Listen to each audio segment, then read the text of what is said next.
അപ്പം നേവിയിലൊക്കെ ആയതുകൊണ്ട് പൊതുവേ ഈ തമാശകൾ പറയാനുള്ള സ്കോപ്പ് കുറവാണ്. അപ്പോൾ അവിടെ ഡെയിലി ഞാനിങ്ങനെ കാർട്ടൂണൊക്കെ വരച്ച്, അതും സുപ്പീരിയർ ഓഫീസേഴ്സിൻ്റെയൊക്കെ എന്തെങ്കിലും കാർട്ടൂൺ വരച്ചിടുമായിരുന്നു. അപ്പോൾ ഇത് കാണുമ്പോൾ അവർക്ക് ഒരു ലൈറ്റ് മൊമെൻ്റ് അല്ലേ. ഒരു ബുക്ക് എന്ന് പറഞ്ഞാൽ ഒരു 400 പേജിൻ്റെ ഒരു ബുക്ക്, അത്രയും ബുക്ക് ഉണ്ടാവും. വേറെ അതിൻ്റെ പുറത്തുള്ള കവർ ചട്ട എന്ന് പറയുന്ന സാധനം ഒരൊറ്റ പേജ്, അത് ആ ബുക്കിൻ്റെ റെപ്രസെൻറ്റേഷനാണ്. അപ്പോൾ വരാന്ന് പറഞ്ഞാൽ കുറേ കാര്യങ്ങളെ നമുക്ക് റെപ്രസെൻറ്റ് ചെയ്യാൻ ഉപയോഗിക്കുന്ന ഒരു കാര്യം. അത്രയും വിഷ്വൽ അതിനകത്തുണ്ട്, അത്രയും സ്റ്റോറി അതിലുണ്ട്. വരയിലൂടെ കേട്ടോ. എനിക്ക് പക്ഷെ പറഞ്ഞൊന്നും തമാശ പറഞ്ഞോ ഒന്നും ആളുകളെ ഇരുത്താൻ കഴിയാൻ പണ്ടുണ്ടായിരുന്നില്ല. വരയിലൂടെ ഇരുത്താം. അപ്പോൾ അത് വരയിലൂടെ കാണിക്കാൻ ആളുകൾക്ക് ഒന്നുകൂടി ശ്രദ്ധിക്കുകയായിരുന്നു. ഇപ്പം ഞാനിപ്പോൾ എൻ്റെ ചാനലിലൂടെ ഒക്കെ പറയുന്ന കുട്ടികളോട് പറഞ്ഞു കൊടുക്കുന്ന കാര്യം ഇതാണ്: നിങ്ങൾക്ക് വരയ്ക്കാൻ അറിയാം, അല്ലെങ്കിൽ എഴുതാൻ അറിയാം, പറയാൻ അറിയാം, നിങ്ങൾ മക്കളെ തീർച്ചയായും പ്രോത്സാഹിപ്പിക്കണം. കാരണം ഇന്നത്തെ ഒരു കാലത്തെന്ന് പറഞ്ഞാൽ നമ്മൾ പഠിക്കുന്ന കാര്യമോ അല്ലെങ്കിൽ അക്കാദമിക്കലായ ക്വാളിഫിക്കേഷൻസ് ഒന്നും അല്ല നമ്മുടെ കരിയറായി മാറുന്നത്. ഇപ്പോൾ ഈ ബോഡി ഷേമിങ്ങും ഇതൊക്കെ ഉള്ള കാലഘട്ടമല്ലേ. ഇപ്പോൾ എന്തെങ്കിലുമൊക്കെ പറഞ്ഞു കഴിഞ്ഞപ്പോൾ ഞാനൊരു വീഡിയോയിൽ ഒരു ഗ്യാസ് കുറ്റി, തടിച്ച ഗ്യാസ് കുറ്റി എന്ന് പറഞ്ഞിട്ട് അങ്ങനെ ബോഡി ഷെയിം ചെയ്യേണ്ടി വരുന്നില്ല എന്നൊക്കെ പറഞ്ഞു. കാണുന്ന എല്ലാ കാഴ്ചകളെയും കഥകളാക്കുന്ന, ആ കഥകളെ വരകളാക്കുന്ന ഒരാളാണ് ഇന്ന് എൻ്റെ കൂടെ ഉള്ളത്. യൂട്യൂബർന്നോ അത് ബിസിനസ് മാനോ ഇൻസ്റ്റാ ഇൻഫ്ലുവൻസർന്നോ എന്ത് പേരിട്ട് വിളിക്കണം എന്ന് എനിക്കറിയില്ല. Saneesh Divakaran. Thank you so much for the invitation. ഇപ്പൊ സോഷ്യൽ മീഡിയയിൽ പലതരത്തില് കോണ്ടന്റ് ചെയ്യുന്ന ആൾക്കാരുണ്ട്. ചിലർ ഡാൻസ് ആയിരിക്കാം, പാട്ടായിരിക്കാം, അല്ലെങ്കിൽ റീൽസ് ആയിരിക്കാം, അങ്ങനെ പല രീതിയിൽ. ഈ കഥേനെയും അതുപോലെ തന്നെ വരേനെയും ഒരു നല്ല മാർക്കറ്റിംഗ് ഉള്ള ഒരു കണ്ടന്റ് ആക്കി തീർക്കാം എന്നുള്ളൊരു തോട്ട് എങ്ങനെയാണ് വരുന്നത്? അതിപ്പോൾ ഞാൻ എൻ്റെ വര തുടങ്ങിയ കഥ പറയേണ്ടി വരും. വരയ്ക്കുമല്ലോ എല്ലാവരും, ഒരുപാട് പേര് വരയ്ക്കും എഴുതുന്നൊക്കെ പറഞ്ഞാൽ വരയ്ക്കുമായിരുന്നു. അപ്പം ഞാൻ നേവിയിൽ കുറച്ചാൾ സർവീസ് ചെയ്തിട്ടുണ്ട്. 15 വർഷം നേവിയിലുണ്ടായിരുന്നു. അപ്പം നേവിയിൽ നിന്ന് അവിടെ ഉള്ള സമയത്ത് ഇങ്ങനെ വരയും കാര്യങ്ങളൊക്കെ ഉണ്ട്. അപ്പോൾ എനിക്കിങ്ങനെ ഒരുപാട് ആളുകളോട് ഇങ്ങനെ ഈ തമാശ പറയാനോ അല്ലെങ്കിൽ അങ്ങനെ ആളുകളെ കയ്യിലെടുക്കാനൊന്നും പണ്ട് അറിയില്ലായിരുന്നു. അപ്പോൾ എൻ്റെ വരയാണ് ഞാനത് അതിനുവേണ്ടി ഉപയോഗിച്ചുകൊണ്ടിരുന്നത്. അപ്പോൾ നമുക്കിടയിൽ ഇപ്പോൾ സൗഹൃദമൊക്കെ ഉള്ളവരുടെ ഇടയിൽ, ചങ്ങാത്തിൻ്റെ ഇടയിൽ എന്തെങ്കിലുമൊക്കെ കോമിക്കൊക്കെ വരുമ്പോൾ ഞാനിത് വരച്ച് കാണിക്കും, കാർട്ടൂൺസായിട്ട് വരയ്ക്കും. അപ്പോൾ ഈ പണ്ട് തൊട്ടേ ഏത് സിറ്റുവേഷനിൽ നടക്കുന്ന ആളുകൾക്ക് കണ്ടെത്താൻ പറ്റാത്ത ചില കോമിക്സ് ഞാൻ കണ്ടുപിടിക്കും. ഇപ്പം മരിച്ച വീട്ടിൽ പോലും ഒരു കോമിക്സ് ഉണ്ടെന്ന്. അപ്പം അങ്ങനെ ഒരു ചെറിയൊരു ദൈവികമായ കഴിവ് എനിക്കുണ്ട്. അപ്പം എല്ലാത്തിലും ഒരു തമാശ കിട്ടുമായിരുന്നു. അപ്പം അത് ഞാനിങ്ങനെ ഉപയോഗിക്കും. അപ്പം നേവിയിലൊക്കെ ആയതുകൊണ്ട് പൊതുവേ ഈ തമാശകൾ പറയാനുള്ള സ്കോപ്പ് കുറവാണ്. അപ്പോൾ അവിടെ ഡെയിലി ഞാനിങ്ങനെ കാർട്ടൂണൊക്കെ വരച്ച്, അതും സുപ്പീരിയർ ഓഫീസേഴ്സിൻ്റെയൊക്കെ എന്തെങ്കിലും കാർട്ടൂൺ വരച്ചിടുമായിരുന്നു. അപ്പോൾ ഇത് കാണുമ്പോൾ അവർക്ക് ഒരു ലൈറ്റ് മൊമെൻ്റ് അല്ലേ. അപ്പം അങ്ങനെ വര ഒരു ചെറിയ കാര്യം അല്ലെന്ന് മനസ്സിലായി. ഇത് നോട്ടീസ് ചെയ്ത് നമുക്ക് ഒരു അറ്റൻഷൻ കിട്ടാനുള്ള ഒരു മാർഗ്ഗമായിട്ട് ഞാൻ വരയെ ഭയങ്കരമായിട്ട് ഉപയോഗിക്കുമായിരുന്നു. അപ്പോൾ അത് പതുക്കെ വളർന്നു വന്ന സമയത്ത്, നേവിയിലുള്ള സമയത്ത് തന്നെ പറയാൻ പറ്റുമെന്നറിയില്ല, ചെറിയ പുറത്ത് വരയ്ക്കുമായിരുന്നു. പത്രത്തിലൊക്കെ, ടൈംസിലൊക്കെ വരയ്ക്കണ്ടായിരുന്നു. അപ്പോൾ വര കൊണ്ട് ഒരു വരുമാന മാർഗ്ഗം ഉണ്ടാക്കാൻ പറ്റുമെന്നും വരയ്ക്കൊരു സാധ്യത ഉണ്ടെന്ന് മനസ്സിലായിരുന്നു. അപ്പോൾ ഒരു പോയിന്റ് എത്തിക്കഴിഞ്ഞപ്പം നേവിയിൽ ഒരു 15 വർഷം മിനിമം സർവീസാണ്.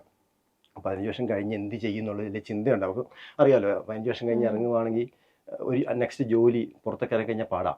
അപ്പോൾ ഒരു ബാങ്ക് ടെസ്റ്റ് എഴുതണോ അങ്ങനെ എന്തെങ്കിലുമൊക്കെ നോക്കാമെന്നൊക്കെ വിചാരിച്ചിരിക്കുന്ന സമയത്ത് ഞാൻ എന്തുകൊണ്ട് വര ഉപയോഗിച്ചുകൂടാന്ന് വിചാരിച്ചു. അപ്പം അന്ന് നേവിയിൽ ഇരിക്കുമ്പം നമ്മൾ വിചാരം എന്താ, പുറത്ത് അക്കരെ പച്ചയായിരിക്കും എന്ന് വിചാരിച്ചു. ഞാൻ അങ്ങനെ പ്രത്യേകിച്ച് കോഴ്സൊന്നും പഠിച്ചിട്ടൊന്നുമില്ല, വരയെപ്പറ്റി ആധികാരികമായിട്ടൊന്നും അറിയില്ല. അപ്പം അങ്ങനെ ഇപ്പോൾ വീട്ടിലൊന്നും അധികം ആരോടും പറഞ്ഞിട്ടൊന്നുമില്ല നേവിയിലേക്ക് എവിടെ നിന്ന് ഇറങ്ങുകയാണ്. അപ്പോൾ അടുത്ത കുറച്ച് പേരുടെയൊക്കെ പറഞ്ഞ് ഇങ്ങനെ അൺവില്ലിങ്നെസ് ഒക്കെ നേവി കൊടുത്ത് ഇറങ്ങിക്കഴിഞ്ഞ് പുറത്തേക്ക് കഴിഞ്ഞപ്പോഴാണ് കഥ മാറുന്നത്. ഇപ്പം സർട്ടിഫിക്കറ്റുകൾ വേണം, അല്ലെങ്കിൽ എവിടെയെങ്കിലും ജോലി ചെയ്ത പരിചയം വേണം. അപ്പം അങ്ങനെയൊന്നും ഓടിച്ചെന്ന് ജോലി കിട്ടില്ലല്ലോ. അപ്പം ഞാനൊരു വർഷത്തോളം ഈ വര വെച്ചിട്ട് പല സ്ഥലങ്ങളിലുമൊക്കെ പത്രത്തിലൊക്കെ കയറി ഇറങ്ങിയിട്ടുണ്ടായിരുന്നു. അപ്പോൾ അങ്ങനെയൊന്നും ജോലി കിട്ടില്ല എളുപ്പത്തിൽ, സർട്ടിഫിക്കറ്റ് ഒന്നും കാണിക്കാനില്ല, അക്കാദമിക് കരിയറില്ല വരയിൽ. അപ്പം അങ്ങനെ വീണ്ടും ബാങ്ക് ടെസ്റ്റുകളൊക്കെ എഴുതുന്ന സമയത്ത് എനിക്ക് ഒരു ഇവൻറ്റ്, അതായത് ഒരു ഗോവയിൽ നടക്കുന്ന ഒരു ആർട്ട് ക്യാമ്പിൽ പങ്കെടുക്കാനുള്ളൊരു അവസരം കിട്ടി. അപ്പം ഞാൻ അന്ന് ചെല്ലുമ്പം അതിൽ കേരളത്തിൽ അറിയപ്പെടുന്ന എല്ലാ കാർട്ടൂണിസ്റ്റുകളും, അതായത് മുഖ്യധാര പത്രത്തിൽ മാധ്യമങ്ങളിൽ വരയ്ക്കുന്ന ആളുകളൊക്കെ പരിചയപ്പെടാൻ പറ്റിയിരുന്നു. അപ്പോൾ വീണ്ടും ഈ ഉള്ളിൽ ഉറങ്ങിക്കിടന്ന അത് സാധനം വീണ്ടും പുറത്തിയാടി. അപ്പം ഞാൻ അന്ന് അവരോട് ഇങ്ങനെ കുറേയൊക്കെ ഇങ്ങനെ ചോദിച്ചു, എന്താ പ്രോസസ്സ്. അപ്പം അന്ന് തലക്കനാണല്ലോ എല്ലാവർക്കും ഉണ്ടത്, എല്ലാ പ്രൊഫഷണലും. അപ്പോൾ അന്ന് അവർക്ക് അങ്ങനെ പറഞ്ഞു തരാൻ പറ്റി, ഇതിപ്പോൾ എന്നെ എങ്ങനെ സഹായിക്കാൻ പറ്റും. അപ്പോൾ അതിലൊരു 1-2 നല്ല സുഹൃത്തുക്കളെ കിട്ടി എനിക്ക്. അത് ഇന്ത്യ അറിയപ്പെടുന്ന അല്ലെങ്കിൽ ലോകോത്തര കാർട്ടൂണിസ്റ്റുകൾ ഇല്ലസ്ട്രേഷൻസ് ഒക്കെ ചെയ്യുന്നവരാണ്. അതിൽ ഞാൻ ഇപ്പോഴും ആദ്യം തന്നെ എടുത്തു പറയേണ്ട പേര് രതീഷ് രവി എന്ന് പറഞ്ഞാൽ കൊച്ചി തന്നെയുള്ള ഒരു അധികായനാണ് വരയിലുള്ള ഒരു ഫേമസ് ആയ കാരിക്കേച്ചർ. അപ്പോൾ അദ്ദേഹത്തെ പരിചയപ്പെട്ടപ്പോൾ പുള്ളി എന്നോട് ആദ്യം പറഞ്ഞു, നിൻ്റെ വരയിൽ ജീവനുണ്ടെന്ന് പറഞ്ഞു. പുള്ളിക്കത് പറയേണ്ട ഒരു കാര്യമില്ല. അപ്പം ഞാനത് ഇങ്ങനെ ആലോചിച്ച് എന്തെങ്കിലും ഉണ്ടല്ലോ, അല്ലെങ്കിൽ അതുകൊണ്ടല്ലേ ആളുകൾ പറയണേ. അപ്പം അങ്ങനെ ഞാൻ എൻ്റെ വീട് പണി നടക്കാറുള്ള സമയത്ത്, അപ്പം വീട് പണിക്ക് തട്ടടിക്കാൻ വെച്ച് കാശെടുത്ത് ഞാനൊരു ഐപാഡ് മേടിച്ച് ഐപാഡിൽ ഇങ്ങനെ തന്നെ വരച്ച് പഠിച്ച് യൂട്യൂബൊക്കെ നോക്കി. അപ്പോൾ അത് തന്നെ ഇരുന്ന് ഉറക്കളച്ച് വരച്ച് പഠിച്ചതാണ്. അപ്പോൾ എങ്ങനെയൊക്കെയോ എനിക്ക് സാധ്യതകൾ മുമ്പ് വരുന്നുണ്ട്. അപ്പോൾ അന്ന് ഗോവയിലൊക്കെ 1-2 അറിയപ്പെടുന്ന 1-2 ആളുകളൊക്കെ ബുക്കൊക്കെ എഴുതുന്നുണ്ടായിരുന്നു. അപ്പോൾ അവർക്ക് വേണ്ടി വരച്ചു തുടങ്ങി, അതൊക്കെ ശ്രദ്ധിക്കപ്പെട്ടു. അപ്പോൾ കൊറോണ വന്നു. അപ്പോൾ കൊറോണ വന്ന സമയത്ത് ആ സമയമായപ്പോഴേക്കും ഈ കേരള കാർട്ടൂൺ അക്കാദമി എന്ന് പറയുന്ന കേരളത്തിൽ ഒരു വലിയൊരു അക്കാദമിയുണ്ട്.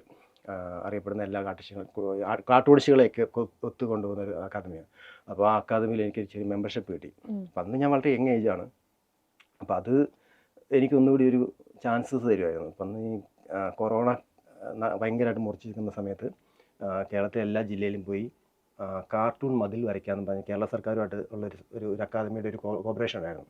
അപ്പോൾ ആ കൊളാബറേഷനിൽ പങ്കെടുക്കാൻ പല ആളുകൾക്കും പേടിയാണ്. അത്രയ്ക്ക് കൊറോണ മോശിക്കുന്ന സമയം, ട്രാവൽ ചെയ്യാനാണെങ്കിലും പുറത്ത് പോകാനൊക്കെ. അപ്പോൾ അന്ന് കുറച്ച് പേരിങ്ങനെ സെലക്ട് ചെയ്തപ്പോൾ ഒരു 10-20 കാർട്ടൂണിസ്റ്റുകൾ സെലക്ട് ചെയ്ത് കൊടുത്തതിൽ ഞാൻ വില്ലിങ്ങിലി പോയി. ഞാൻ എന്നെ കൊണ്ടുപോകുമെന്ന് ചോദിച്ചിട്ട് പോയി. അപ്പോൾ അങ്ങനെ നമ്മളിങ്ങനെ പല ജില്ലയിലൊക്കെ പോയി വെച്ചാൽ എൻ്റെ വരകൾ പലതും പത്രത്തിലൊക്കെ വന്നു നോട്ടീസ് ചെയ്യപ്പെട്ടിരുന്നു. അതൊരു മിനിമലായിട്ടൊരു കൊറോണയെ പ്രതിരോധിക്കാൻ അല്ലെങ്കിൽ കൊറോണ അവയർനെസ് ജനങ്ങളിൽ എത്തിക്കാൻ വേണ്ടിയിട്ട് മിനിമലായ വരയും മിനിമലായ ക്യാപ്ഷനായിരുന്നു വേണ്ടത്. അപ്പം ഞാൻ വരച്ച പല വരയും ചിലതൊക്കെ വിവാദമായിരുന്നു. അപ്പോൾ ഒരെണ്ണത്തിൽ ഇങ്ങനെയായിരുന്നു, മേക്കപ്പ് ഇല്ലെങ്കിൽ മാസ്ക് ഇറന്നൊക്കെ പറഞ്ഞാൽ തിരുവനന്തപുരത്ത് വലിയ കത്തി, അത് സ്ത്രീകളെ ഉദ്ദേശിച്ചല്ലേ എന്നൊക്കെ ചോദിച്ചിട്ടൊക്കെ.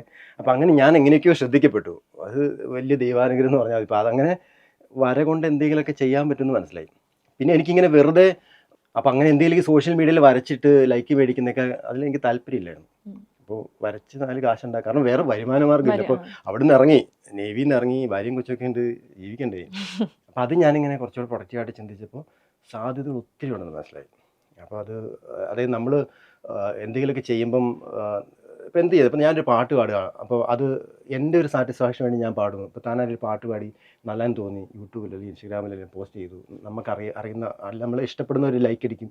ആ ഒരു പ്രോസസ്സ് മാറിയിട്ട് ഈ ഒരു ഓഡിയൻസിന് വേണ്ടിയിട്ട് അവരെ സാറ്റിസ്ഫൈ ചെയ്യുന്ന രീതിയിൽ എന്തെങ്കിലുമൊക്കെ ചെയ്ത് അവരെ ഈസിയായിട്ട് അക്സെപ്റ്റ് ചെയ്യുന്ന ഒരു കൺസെപ്റ്റ് ഉണ്ടല്ലോ, എൻ്റെ സാറ്റിസ്ഫാക്ഷൻ കൂടുതലായിട്ട്. ഇപ്പം ഞാനൊരു സാധനം വരച്ചു കഴിഞ്ഞാൽ അത് ആവശ്യപ്പെടുന്ന ഒരു ക്ലയൻറ്റ് അല്ലെങ്കിൽ കസ്റ്റമർ ഇപ്പോൾ ഒരു പാട്ട് പാടാൻ എന്തായാലും വാട്ട് എവർ ഇറ്റ് ഈസ്, അത് എൻ്റെ സാറ്റിസ്ഫാക്ഷൻ കൂടുതലായിട്ട് അത് ഇഷ്ടപ്പെടുന്ന ഒരു ഓഡിയൻസിനെ ഇഷ്ടപ്പെടുന്ന രീതിയിൽ കൊടുത്താൽ അവർ അക്സെപ്റ്റ് ചെയ്യും, എന്തായാലും എന്ത് കണ്ടന്റ് ആയാലും. അപ്പോൾ അതൊക്കെ പതുക്കെ മനസ്സിലായി തുടങ്ങിയപ്പോൾ ഇതിനെ ഒരു ബിസിനസ്സായിട്ട് മാറ്റാമെന്ന് വിചാരിച്ച്. അപ്പോൾ അന്ന് എനിക്കൊന്നും അറിയില്ല. അപ്പോൾ അന്ന് മൂവാറ്റുപുഴയിൽ ഒരു സ്ഥാപനമൊക്കെ ആരംഭിച്ച്, അപ്പോൾ സ്ഥാപനം ആരംഭിക്കുമ്പോൾ ഇതിന് പേര് വേണം. കുറേ ഇപ്പോൾ ഈ വരസംബന്ധമായിട്ടുള്ള എന്ത് തുടങ്ങുമ്പോഴും ചിത്രകല അല്ലെങ്കിൽ ചിത്രാഞ്ജലി എന്നൊക്കെ പേരൊക്കെ ഇടുമ്പോൾ എനിക്കൊരു വായിക്കൊള്ളാത്ത പേര് വേണമായിരുന്നു, ശ്രദ്ധിക്കണമല്ലോ, മാർക്കറ്റ് ചെയ്യാൻ കാശൊന്നുമില്ല ഇത്. അപ്പം ഞാനിങ്ങനെ കുറേ ആലോചിച്ച് ഇങ്ങനെ വാബി സാബി എന്ന് പറഞ്ഞ പേര് കണ്ടുപിടിച്ച് അത് പേരൊക്കെ ഇട്ട്. അപ്പോൾ എൻ്റെ ഒരു സുഹൃത്ത് രമേശ് പിഷാരടിയുടെ ചേട്ടൻ എൻ്റെ അടുത്ത സുഹൃത്തായിരുന്നു, ഞങ്ങൾ ഒരുമിച്ച് നേവിയിലുണ്ടായിരുന്നു. അപ്പോൾ ഞാൻ ചേട്ടൻ്റെ അടുത്ത് സന്തോഷൻ്റെ അടുത്ത് പോയിട്ട് ഞാൻ ഇങ്ങനെ ചെക്ക് ചെയ്തു, എങ്ങനെയും രമേശ് പിഷാരടി ഒന്ന് കണ്ടിട്ട് നല്ലത് വാക്ക് പറയാൻ വേണ്ടിയിട്ട്. അപ്പോൾ പിഷാരടി വന്നതായി കൊറോണയൊക്കെ ആയ കാരണം ഇവിടെ തൃപ്പൂണിത്തുണ്ടായിരുന്നു. ഞാൻ രമേശ് പിഷാരടി അടുത്ത് പോയി, പുള്ളി വന്ന് കുറച്ച് നേരം സംസാരിക്കുകയും ചെയ്തു. പുള്ളിക്ക് ഒരു കാരിക്കേച്ചർ വരച്ചെടുത്ത് പുള്ളിക്ക് ഭയങ്കര ഇഷ്ടപ്പെട്ടു.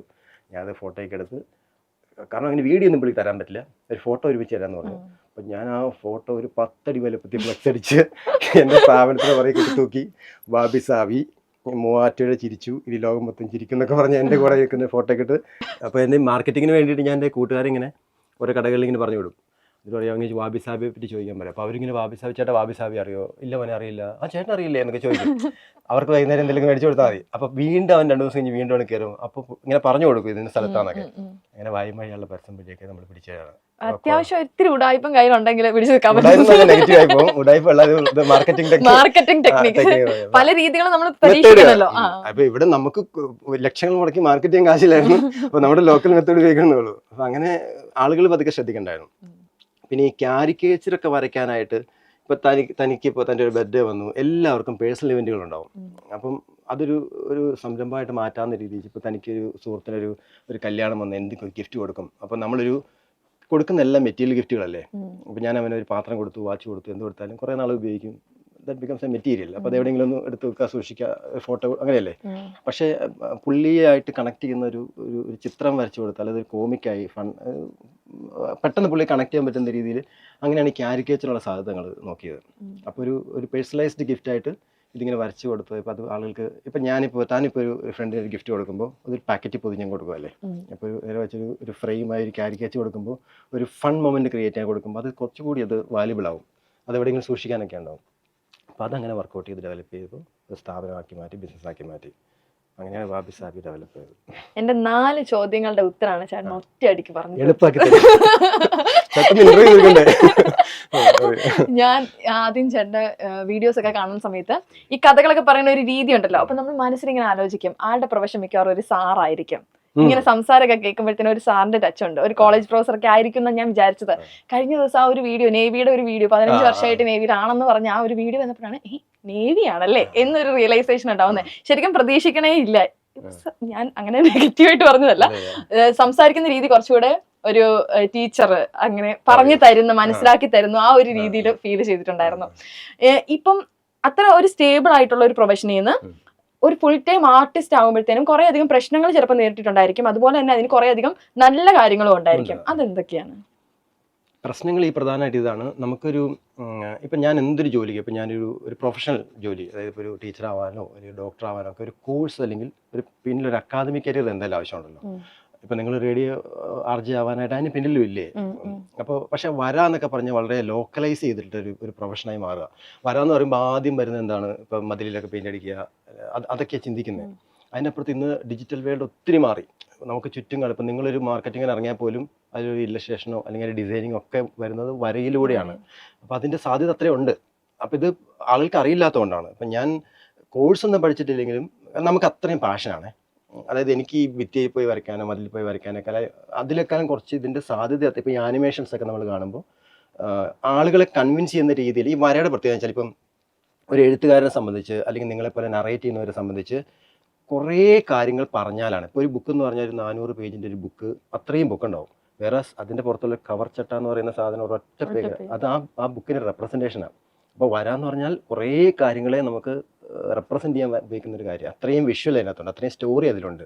അപ്പോൾ എനിക്ക് ഈ കാര്യങ്ങൾ പറഞ്ഞ് അവതരിപ്പിച്ച ആളുകളെ കൺവിൻസ് ചെയ്യിക്കാനുള്ള ഒരു സ്കില്ല് സംവെയർ ഉണ്ട്. ഇതൊരു ചലഞ്ചിങ് കൂടിയാണ് കേട്ടോ. ഇപ്പോൾ ഒരു കാര്യം നമ്മൾ പറഞ്ഞ് ഒരാളെ ഇരുത്തി, ഇപ്പോൾ ഒരു കഥ പറഞ്ഞു കൊടുക്കാമെന്ന് വെച്ചോ. ഇപ്പം ഞങ്ങൾ ഈ പ്രൊഫഷണലായിട്ട് ഞങ്ങൾ ചെയ്യുമ്പം ഈ ഫിലിമിൻ്റെ ഒക്കെ സ്റ്റോറി ബോർഡൊക്കെ ചെയ്യുന്നത്. അപ്പോൾ ഇതെല്ലാം ചെയ്യുന്ന ഇതാണ്, കുറേ ആളുകളുടെ ചിന്ത, ആശയം നമ്മുടെ അടുത്ത് വന്ന് ഞങ്ങളെ കൊണ്ട് പറയിപ്പിക്കാന്നുള്ളത്. ഇപ്പോൾ സ്റ്റോറി ബോർഡൊക്കെ വരയ്ക്കുകയാണെങ്കിൽ ഒരു സ്ക്രിപ്റ്റ് റൈറ്റർ വന്നിട്ട് അവരുടെ ഫുൾ കഥ, ഒരു ഫിലിമിൻ്റെ ഫുൾ കഥ എത്രയോ പേജ് ഉണ്ടാവും. അപ്പോൾ അത് നമ്മുടെ അടുത്ത് വന്ന് നറേറ്റ് ചെയ്ത് ബ്രീഫായിട്ട് നമുക്ക് തരും. അല്ലെങ്കിൽ ഒരു ബുക്കാണെങ്കിൽ ചിത്രകഥാ ബുക്കുകളൊക്കെ ആണല്ലോ. ഇപ്പോൾ ഞങ്ങൾ പുറത്തേക്കുള്ള ബുക്കുകളൊക്കെ വരയ്ക്കുന്നുണ്ട്. അപ്പോൾ ആ റൈറ്റർ നമുക്കൊരു ബ്രീഫ് തരും, ഇങ്ങനെയാണെങ്കിൽ. അപ്പോൾ അയാളുടെ മനസ്സിലുള്ള ആശയം, ഇപ്പോൾ ക്യാരക്ടർ ഇങ്ങനെയാണ്, അപ്പോൾ അല്ലെങ്കിൽ അതിൻ്റെ ആംബിയൻസ് ഇങ്ങനെയാണ്, സ്റ്റോറി ചെറിയൊരു ബ്രീഫ് നമുക്ക് തന്നിട്ട് പിന്നെ ഞങ്ങൾക്ക് ആ ഫ്രീഡം തരിക. അപ്പോൾ നമ്മൾ അത് ആ കഥാകാരനെ മാത്രം ഞങ്ങൾ കേൾക്കുന്നത്. ഞങ്ങൾ വരയ്ക്കുമ്പോൾ അത് വായിക്കുന്ന അല്ലെങ്കിൽ ആ കഥ കാണുന്ന ലക്ഷക്കണക്കിന് ആളുകൾക്ക് അത് കൺവിൻസിങ് ആവുന്ന രീതിയിൽ വരയ്ക്കാവുന്നതാണ്. അപ്പം അത് ഒരു ചെറിയ സ്കില്ല് എവിടെയൊക്കെ ഉണ്ടായിരുന്നു. അതായത് വരയിലൂടെ കേട്ടോ. എനിക്ക് പക്ഷെ പറഞ്ഞൊന്നും തമാശ പറഞ്ഞോ ഒന്നും ആളുകളെ ഇരുത്താൻ കഴിയാൻ പണ്ടുണ്ടായിരുന്നില്ല. വരയിലൂടെ ഇരുത്താം. അപ്പോൾ അത് വരയിലൂടെ കാണിക്കുന്ന ആളുകൾക്ക് ഒന്നുകൂടി ശ്രദ്ധിക്കുമായിരുന്നു. ഇത് പറയുമ്പോൾ ഒരു വലിയൊരു ഇൻപുട്ട് പറയേണ്ടി വരും. 10ാം ക്ലാസ്സിലൊക്കെ പഠിക്കുന്ന സമയത്ത് ഈ ലൈൻ അടിക്കാനൊക്കെ പോകുന്ന കുട്ടികളൊക്കെ പ്രണയിക്കാനൊക്കെ പോകുമ്പോൾ വളയ്ക്കാനൊന്നും അത്രയ്ക്ക് കഴിവില്ലായിരുന്നു.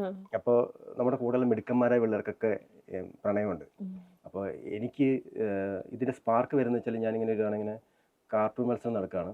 അപ്പോൾ ഞാനിങ്ങനെ വരച്ചുകൊണ്ടിരിക്കുന്ന സമയത്ത് ഞാനൊരു ജനൽ സൈഡിലായിരുന്നു. അപ്പോൾ സോ കോൾഡ് ലേഡി ഉണ്ടാവുമല്ലോ നമുക്ക്, നമ്മുടെ മനസ്സിൽ. അപ്പം പുള്ളിക്കാരി ഇങ്ങനെ വരാൻ നടന്നു പോകുമ്പം ഇങ്ങനെ ഇങ്ങനെ നോക്കി. അപ്പോൾ ഇങ്ങനെ നോക്കിയപ്പോൾ ഞാൻ ഇങ്ങനെ വരയ്ക്കൊണ്ടിരിക്കുന്നത് കണ്ട് പുള്ളിക്ക്. അപ്പോൾ അല്ലാതെ നമ്മൾ എന്തൊക്കെ പറഞ്ഞിട്ടും കണ്ടിട്ടൊന്നും നോക്കണില്ല, വരയെ ശ്രദ്ധിക്കുന്നുണ്ടല്ലോ. അപ്പോൾ വരയെ ആൾക്ക് ഇഷ്ടമാവണം എന്നുള്ള സാധനം അന്നോട്ടേ ഉണ്ട്. അപ്പോൾ ഈ പിള്ളേരൊക്കെ ഇങ്ങനെ ക്രിസ്മസ് കാർഡൊക്കെ എക്സ്ചേഞ്ച് ഒക്കെ ചെയ്യുമ്പോൾ എൻ്റെ അടുത്ത് കൂടി വരും, ഇത് നന്നായിട്ട് എഴുതിത്താ, അല്ലെങ്കിൽ എന്തെങ്കിലും വരച്ചതാ, അല്ലെങ്കിൽ അവളുടെ പടം ഒന്ന് വരച്ചാന്ന് പറയുമ്പോൾ ഈ വരയുടെ എല്ലാ കാര്യവും ആളുകൾ എന്നിൽ നിന്ന് ഔട്ട്പുട്ട് എടുക്കുന്നുണ്ട്. അപ്പോൾ എത്രയോ സാധനം എൻ്റെ ഉള്ളിലുണ്ട്, ഇത് ആളുകൾക്കിലേക്ക് എത്തിച്ചാൽ മതി എന്നുള്ളൊരു കാര്യം മാത്രം മനസ്സിലാക്കി കഴിഞ്ഞപ്പോഴത്തേക്കും കാര്യം ഈസിയായി. അത് ചെയ്തുകൊണ്ടിരിക്കുന്നു. അപ്പം പിന്നെ ഈ പറഞ്ഞ പോലെ ഇതിനൊരു പോളിഷിങ് വേണമല്ലോ.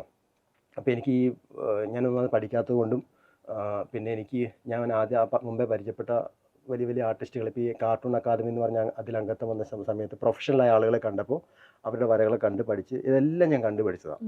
അപ്പോൾ എനിക്ക് അതുപോലെ ആകണമെന്ന രീതിയിൽ ഞാനിങ്ങനെ വർക്ക് ചെയ്തപ്പോൾ നിറങ്ങളെ പറ്റിയിട്ട് ക്രോമാറ്റിക്സ് എന്നൊക്കെ പറഞ്ഞ ശാസ്ത്രമുണ്ട്. അപ്പോൾ അതെല്ലാം ഞാനിങ്ങനെ വായിച്ചും കണ്ടും ഒക്കെ പഠിച്ചെടുത്ത് ഉറക്കളച്ചിരുന്ന് ചെയ്തതാണ്.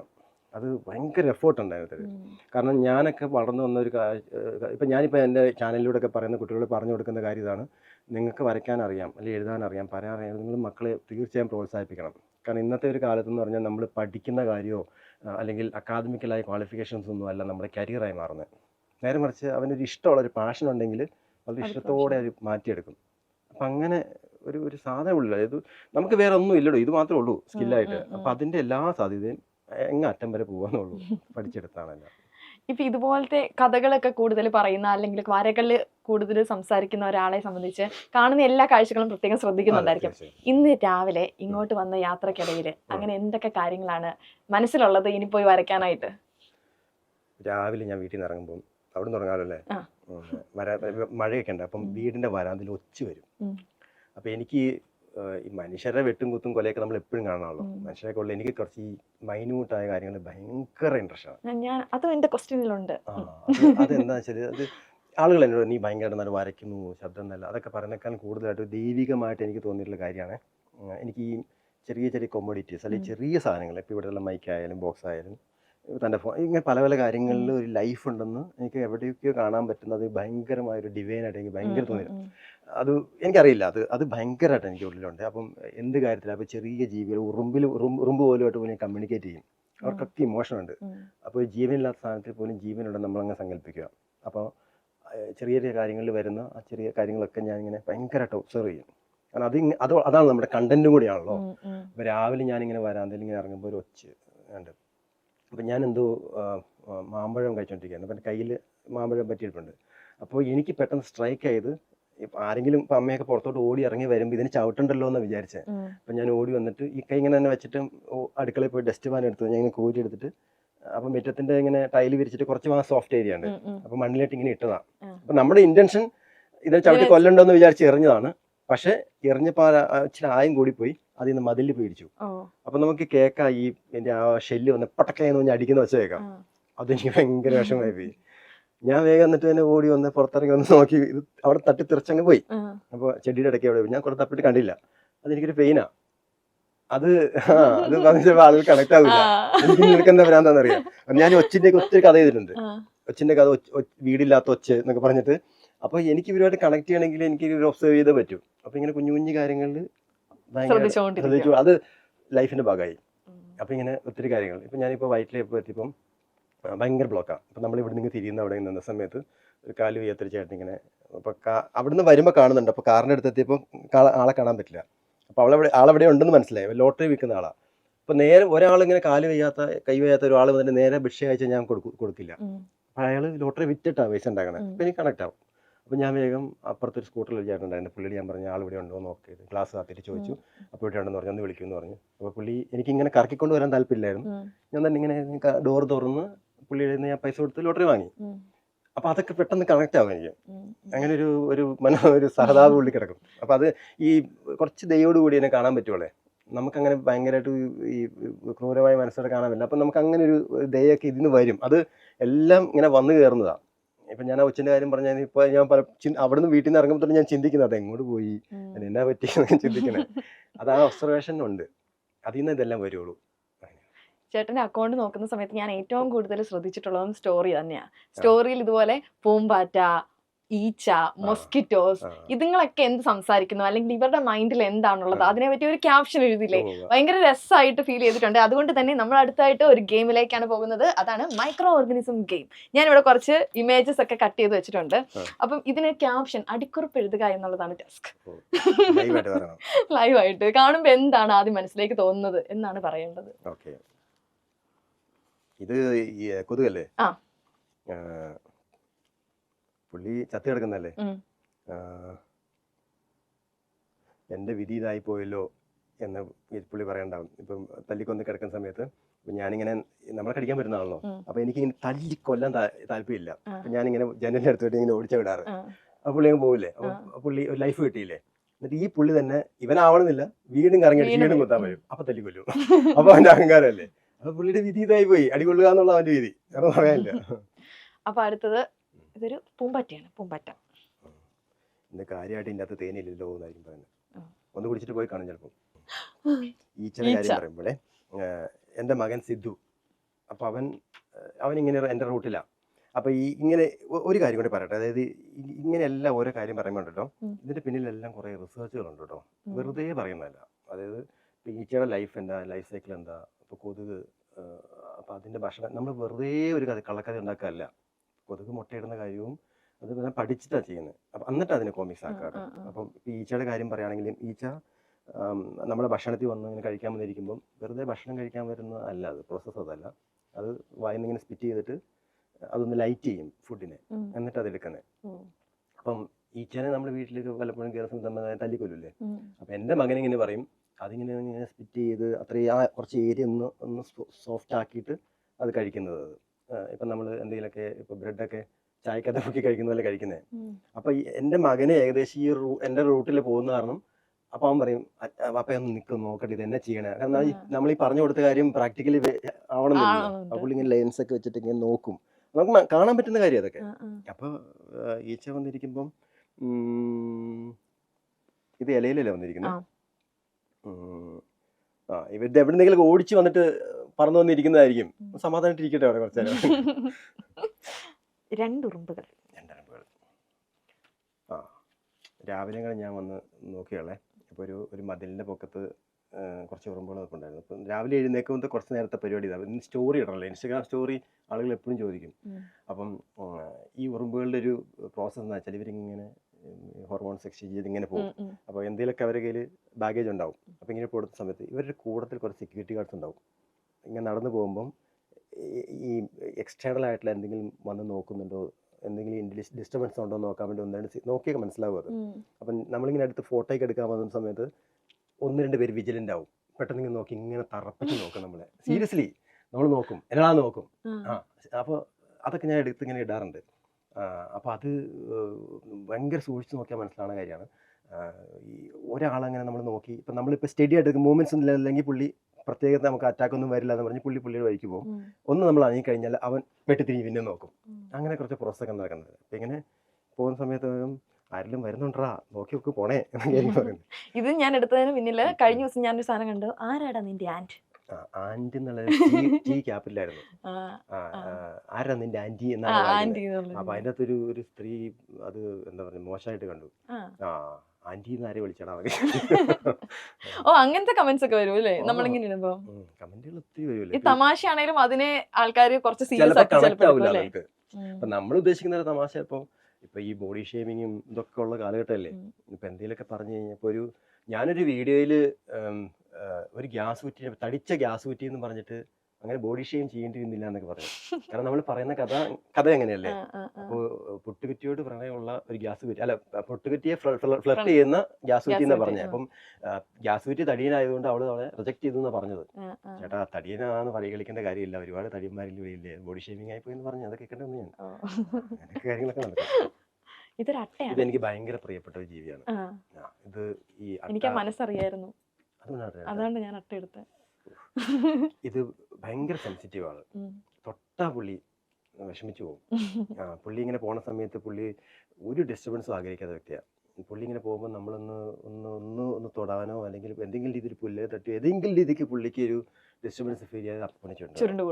പിന്നെ പുള്ളി അതിൽ നിന്ന് പുറത്ത് വരാം. അപ്പം അത്രയും ഇമോഷണൽ പ്രശ്നമുള്ള ഒരാളല്ലേ, ഡിസ്റ്റർബ് ചെയ്യാതെ ഒരു പോട്ടെ പാവം, ഞാനങ്ങ് ജീവിച്ചോട്ടെ. ഇപ്പൊ നമ്മൾ ഒരു റീല് കാണുന്ന സമയത്ത് ചിലപ്പോൾ അത് 1 മിനിറ്റോ 1.5 മിനിറ്റിന്റെ ഒരു റീലായിരിക്കും. പക്ഷെ ഇതിന് പിറകിലെടുക്കുന്ന ഒരു എഫേർട്ട് ഉണ്ടല്ലോ. കാരണം ഈ കഥ പറയുക അതുപോലെ തന്നെ വരയ്ക്കാന്ന് പറയുന്ന ഒരു ലോങ് പ്രോസസ് ആണ്. അതിന് ഈ 1 മിനിറ്റിൽ ഒതുക്കുമ്പോൾ പലരുടെയും വിചാരം സിമ്പിൾ തീർന്നു എന്നുള്ളതാണ്. ഇതിന് പുറകിലുള്ള ആ ഒരു എഫേർട്ട് എന്തൊക്കെയാണ്? പണ്ട് ഭയങ്കര എഫേർട്ടായിരുന്നു. ഇപ്പൊ കുറച്ചുകൂടി വൺ ഗോയിൽ പോകുന്നത്. സ്റ്റെപ്പ് ബൈ സ്റ്റെപ്പ് ആയിട്ടുള്ള പ്രോസസ് ആണല്ലോ. അതായത് ആദ്യം ഒരു സ്റ്റോറി ഉണ്ടാക്കും. അപ്പം അതിന് വേണ്ടി ഞാനങ്ങനെ സ്പെഷ്യലി ഒരു ടൈം എടുക്കും. കാരണം നമ്മൾ പ്രൊഫഷൻ വേറെയും ഇത് യൂട്യൂബ് ഇൻസ്റ്റാഗ്രാമിൽ ഇടുന്ന സ്റ്റോറി. ഇപ്പം ഇൻസ്റ്റാഗ്രാമിൽ പല പ്രൊമോഷൻ വർക്കും കാര്യങ്ങളൊക്കെ ചെയ്യുന്നുണ്ട്. എല്ലാം പെയ്ഡ് വർക്കുകൾ ചെയ്യുന്നെങ്കിൽ പോലും ഈ യൂട്യൂബിൽ ഇടുന്ന ഫുള്ളി സ്റ്റോറി ടെല്ലിംഗ് ചാനലിന് വേണ്ടി മാത്രം ചെയ്യുന്നു. അപ്പോൾ അതിനുവേണ്ടി ഭയങ്കരമായി ഒരു പ്രൊഫഷണൽ വർക്കിന് വേണ്ടി എടുക്കുന്ന എഫേർട്ട് എടുക്കാറില്ല. അപ്പം ഞാൻ കൂടുതലും കാറിൽ വീട്ടിൽ നിന്ന് ഇറങ്ങുമ്പോൾ ഓഫീസ് വരെ എത്താൻ എടുക്കുന്ന ഒരു 20 മിനിറ്റിനുള്ളിൽ സ്റ്റോറി റെഡിയാവും ഓൾമോസ്റ്റ്. അപ്പോൾ എന്താ പറയേണ്ടതെന്ന് അടക്കം അതിൻ്റെ ഓരോ ലൈൻ ഉണ്ടാവും. അത് എക്സ്പീരിയൻസ് ആയതുകൊണ്ടാണ്. ഇപ്പോൾ ഞാൻ ഒരു തവണ ഇങ്ങനെ കാർ ഓടിച്ച് വരുന്ന സമയത്ത് റോഡിലെ സൈഡിൽ ഒരു വീട്ടിൽ ഒരു അമ്മച്ചി മറ്റേ പപ്പായ ഇല്ലേ അതിങ്ങനെ തോട്ടിക്കുത്തിക്കൊണ്ടിരിക്കുക. അപ്പോൾ എനിക്ക് കഥ കിട്ടി. അപ്പോൾ ഈ പപ്പായ എന്ന് പറഞ്ഞ ഫ്രൂട്ട് അല്ലെങ്കിൽ പച്ചക്കറി ഒരുപാട് കുണ്ടിക്കെട്ട് കുത്ത് കിട്ടാന്ന് പറഞ്ഞ സാധനം ഉണ്ടല്ലോ. എത്രമാത്രം അപമാനമാണ് സഹിക്കുന്നത്. ബാക്കിയുള്ള നമ്മളെ വലിച്ചു വർക്ക് ചെയ്യുകയും കട്ട് ചെയ്ത് ഇടുകയല്ലേ. അപ്പോൾ ഇതിങ്ങനെ മൂട്ടിൻ്റെ കുത്ത് കിട്ടുമ്പം പപ്പായ ദൈവത്തെ വിളിച്ചിങ്ങനെ കരയുക.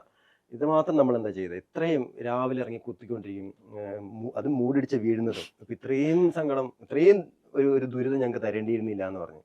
അപ്പോൾ ദൈവം നേരിട്ട് ഇറങ്ങി വന്നിട്ട് അങ്ങനെയല്ല, അങ്ങനെ ഞാൻ വിചാരിക്കരുത്, നിങ്ങൾ അങ്ങനെ ഒരിക്കലും പാഴ്ശാലിറ്റി നിങ്ങളുടെ ചെയ്തിട്ടില്ലെന്ന് പറയും. അപ്പം പപ്പായ പറയാണ്, നിങ്ങേരെ മൂടിൻ്റെ ഒരു കുത്തുവരാം, അപ്പം മനസ്സിലാകും ദൈവം ഓടുന്നതായിട്ടൊക്കെ. അപ്പോൾ അത് അന്നാ കിട്ടുന്നത്. അപ്പോൾ എന്തെങ്കിലും കിട്ടുമോ, എന്തെങ്കിലും ഒരു സാധനം കിട്ടുക. പിന്നെ നമ്മളത് ഒരു കഥ പെട്ടെന്ന് അങ്ങ് ഡെവലപ്പ് ആവുന്നതല്ല. സ്ക്രിപ്റ്റ് വർക്ക് എന്ന് പറഞ്ഞാൽ അങ്ങനെയാണ്. കുറേ നമ്മുടെ അനുഭവങ്ങൾ ഒത്തിരി ഉണ്ടല്ലോ. ഇപ്പോൾ ഇന്ന് കിട്ടുന്നൊരു കഥ, നാളെ കിട്ടുന്ന കഥ, അതല്ലാണ്ട് ക്ലബ് ചെയ്യാനുള്ള സ്കില്ല്, അതാണ് പ്രധാനം. എല്ലാവരും ഉള്ളിൽ, തൻ്റെ ഉള്ളിലുണ്ട് കഥയുണ്ട്. അപ്പോൾ ആ കഥേനെ ഒരാൾക്ക് കൺവിൻസ് ആവുന്ന, ഒരാളല്ല ലക്ഷക്കണക്കിന് ആളുകൾ കൺവിൻസ് ആവുന്ന രീതിയിൽ നറേറ്റ് ചെയ്ത് ഒരു പാക്കേജ് ആക്കി എടുക്കുക എന്നുള്ളതാണ്. അപ്പോൾ അതിൻ്റെ അകത്ത് എലമെൻ്റ് ആയിട്ട് ചിലപ്പം ഒരു 10 ദിവസം മുമ്പ് കണ്ട കഥയും നമ്മൾ ചിലപ്പോൾ സ്വപ്നം കണ്ട കഥയും ഒക്കെ വരും. ഞാനൊരു ദിവസം ഈ ചില അൺയൂഷ്വലായ കാര്യങ്ങളൊക്കെ നമ്മുടെ മേഖല ഇതായതുകൊണ്ട് കാണുമല്ലോ. അപ്പോൾ മെർമെയ്ഡ് എനിക്ക് ഭയങ്കര പ്രിയപ്പെട്ട ഒരു ക്യാരക്ടറാണ്, മത്സ്യകന്യക. അത് ഞാനിങ്ങനെ എൻ്റെ ഓഡിയൻസിന് ഭയങ്കര ഇഷ്ടമുള്ള വിഷയം കൂടിയാണ്. ഞാനും മെർമെയ്ഡ് ആയിട്ടുള്ള പ്രണയത്തെ പറ്റിയിട്ട് എപ്പോഴും ഞങ്ങൾ ചർച്ച ചെയ്യും. അപ്പോൾ എന്നോട് ഇടയ്ക്കിടയ്ക്ക് എന്നെ പോക്കെയും, ചേട്ടാ ഇന്ന് മെർമെയ്ഡിൻ്റെ കഥയൊന്നും ഇല്ലേ, അവളവിടെ പോയി എന്നൊക്കെ. അപ്പം ഞാനിങ്ങനെ ഒരു സ്വപ്നം കണ്ടതാണ്. ഒരു ദിവസം ഞങ്ങളിങ്ങനെ ഒരു തോടിൻ്റെ കരയിൽ വന്നിരിക്കുമ്പം പെട്ടെന്ന് ഇങ്ങനെ പോകുമ്പം ഒരു തിളക്കം കാണും. അപ്പം ഞാനിത് എന്താന്ന് നോക്കുമ്പോൾ ഒരു അരഞ്ഞാണമാണ്. അപ്പം മെർമെയ്ഡ് എപ്പോഴും കുളിച്ചിട്ട് പോയ ഊരി വെച്ചിട്ടാണ്.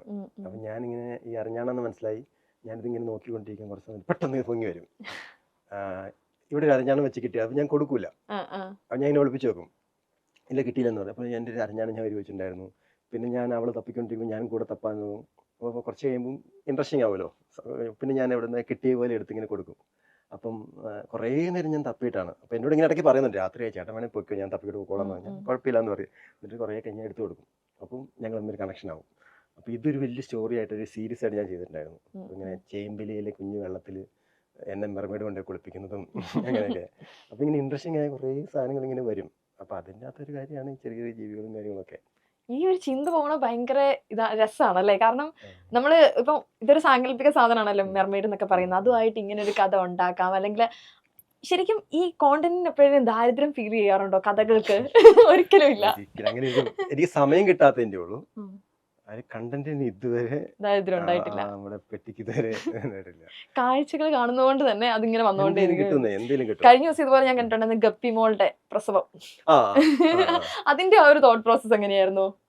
അത് സത്യത്തിൽ ഇത് വേറെ കാര്യം കൂടി ഉണ്ട് കേട്ടോ. ഇപ്പൊ താൻ ചോദിച്ച ഭയങ്കര റെലവൻ്റ് ആയ ചോദ്യമാണ്. ഈ കണ്ടന്റ് കിട്ടാത്ത വരുന്ന ക്ഷാമം വരില്ല. ഈ യൂട്യൂബിലൊക്കെ ഒരു കൺസിസ്റ്റൻസി എപ്പോഴും വേണം.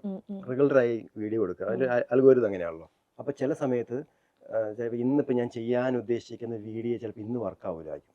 അപ്പം അന്ന് ചിലപ്പോൾ എന്തെങ്കിലും ഒരു ട്രെൻഡിങ് ആയ, ഇപ്പോൾ ഗോവിന്ദച്ചാമി ജയിൽ ചാടി, അത് അന്ന് ചെയ്യേണ്ട വിഷയമാണ്. അത് 2 ദിവസം കഴിഞ്ഞ് ചെയ്തിട്ട് കാര്യമില്ല. അപ്പോൾ ചിലപ്പോൾ നമ്മൾ പ്ലാൻ ചെയ്തിരിക്കുന്നത് അത് മാറിപ്പോകും. അപ്പോൾ 2 ദിവസം ഇതൊന്നും ഞാനങ്ങനെ എഴുതി വെക്കാറൊന്നുമില്ല. അപ്പോൾ അന്നത്തെ ദിവസം തന്നെ സ്ക്രിപ്റ്റ് ചെയ്യും. അപ്പോൾ സ്റ്റാഫിന് അത് കൊടുത്തിട്ട് അത് റീവർക്ക് അങ്ങനെയൊക്കെയാണ്. അപ്പോൾ അന്ന് ചെയ്യാനിരുന്ന വിഷയമായിരുന്നു ഇത്, ഗപ്പിയുടെ കാര്യമൊക്കെ. അപ്പോൾ ഗോവിന്ദച്ചാമി ജയിലിൽ ചാടാ ഇരുന്ന ഭയങ്കര ഒരു റിലവൻറ്റ് ടോപ്പിക് ആയതുകൊണ്ട് നമ്മൾ അത് ആദ്യം ചെയ്തു. അത് ലോങ് വീഡിയോ കൂടിയായിരുന്നു. അപ്പം അതിന് പിന്നിൽ കുറേ സ്റ്റഡി ഉണ്ടല്ലോ. പുള്ളിയുടെ ആ റെയിൽവേ സ്റ്റേഷനിൽ അല്ലല്ല മറ്റേ അതിജീവിതയുടെ ആ പ്രശ്നം മരിച്ച ആ കുട്ടിയുടെ അന്ന് തൊട്ടേയുള്ള സ്റ്റഡി വേണം. അപ്പൊ അത് നമ്മൾ സ്റ്റഡി ചെയ്യുമ്പം ഈ പ്ലാൻ ചെയ്ത് വെച്ചിരിക്കുന്നത് മാറിപ്പോകും. അപ്പൊ അത് നമ്മുടെ മനസ്സിലുണ്ടാവും. അപ്പൊ നമ്മൾ ഒന്നുകൂടി അതിങ്ങനെ വർക്ക് ചെയ്ത് കൊണ്ടുപോകും. അപ്പൊ ഇന്ന് ചിലപ്പോൾ പ്ലാൻ ചെയ്ത് വെച്ചിരിക്കുന്ന സ്റ്റോറി ലൈൻ ആവില്ല ചിലപ്പോൾ 2 ദിവസം കഴിയുമ്പോൾ. അങ്ങനെ വരും. ഈ ഗപ്പിയുടെ ഈ കഥ സത്യം പറഞ്ഞാൽ ഒരു ഫില്ലറായിട്ട് വെച്ച ടോപ്പിക്കായിരുന്നു. അതായത് ഇന്ന് വീഡിയോ ചെയ്യാനൊന്നും ഇല്ലല്ലോ എന്ന് ഞാൻ ചെയ്യായിരുന്നു. അത് സീരിയസ് ആവാൻ ഉദ്ദേശിച്ചിരുന്നതല്ല. അപ്പോൾ ഗോവിന്ദച്ചാമിയുടെ അത് വൈറലായിരുന്നു, യൂട്യൂബിൽ അത്യാവശ്യം വൈറലായിരുന്നു. അപ്പം അത് കഴിഞ്ഞപ്പോഴത്തേക്കും ആ മൂഡിന്ന് സിങ് ചെയ്യണം. അതൊരു സീരിയസ് ടോപ്പിക്കാണ്. തൊട്ടടുത്ത് തന്നെ അതൊക്കെ ഒരു അൽഗോരിതം അങ്ങനെയാണ് ചെയ്യുമ്പം. അപ്പോൾ അന്ന് 2 ദിവസം കഴിഞ്ഞ് ഇങ്ങനെ ചെയ്യാൻ നേരത്ത് ഒരു വീക്കെൻഡ് ആയിരുന്നു. വീക്കെൻഡ് ആക്കുമ്പോൾ അൽഗോരിതം മാറും. നമ്മൾ പോസ്റ്റ് ചെയ്യുന്ന സമയവും കൊടുക്കുന്ന ഇതൊക്കെ ഒരു പരിപാടിയാണ്. അപ്പം അങ്ങനെ ചെയ്തിരുന്ന സമയത്താണ് ഇതൊന്ന് വലുതാക്കാന്ന് വിചാരിച്ചു. വീട്ടിലിരിക്കണമല്ലോ. അപ്പം അത് പ്രണയമായതും പിന്നെ ഹസ്ബൻഡ് പോയതും കുട്ടികളുണ്ടായതും ഗർഭകാലം വന്നതും അങ്ങനെയൊക്കെ വന്ന് അങ്ങനെ ആയതാണ്. അപ്പം ഈ മീനുകൾ മുല കിട്ടൂല. അപ്പം അതൊക്കെ ഇങ്ങനത്തൊക്കെ കയറി വരുന്ന കാര്യങ്ങളാണ്. അപ്പം നമ്മളിങ്ങനെ വീഡിയോ ചെയ്യുന്ന സമയത്ത് ഇതിൻ്റെ അകത്ത് ആളുകൾ കൺവിൻസിങ് ആവുന്ന രീതിയിൽ ഈ ഹുക്കിംഗ് എലമെന്റ് എന്ന് പറഞ്ഞ സാധനം ഉണ്ട് കേട്ടോ.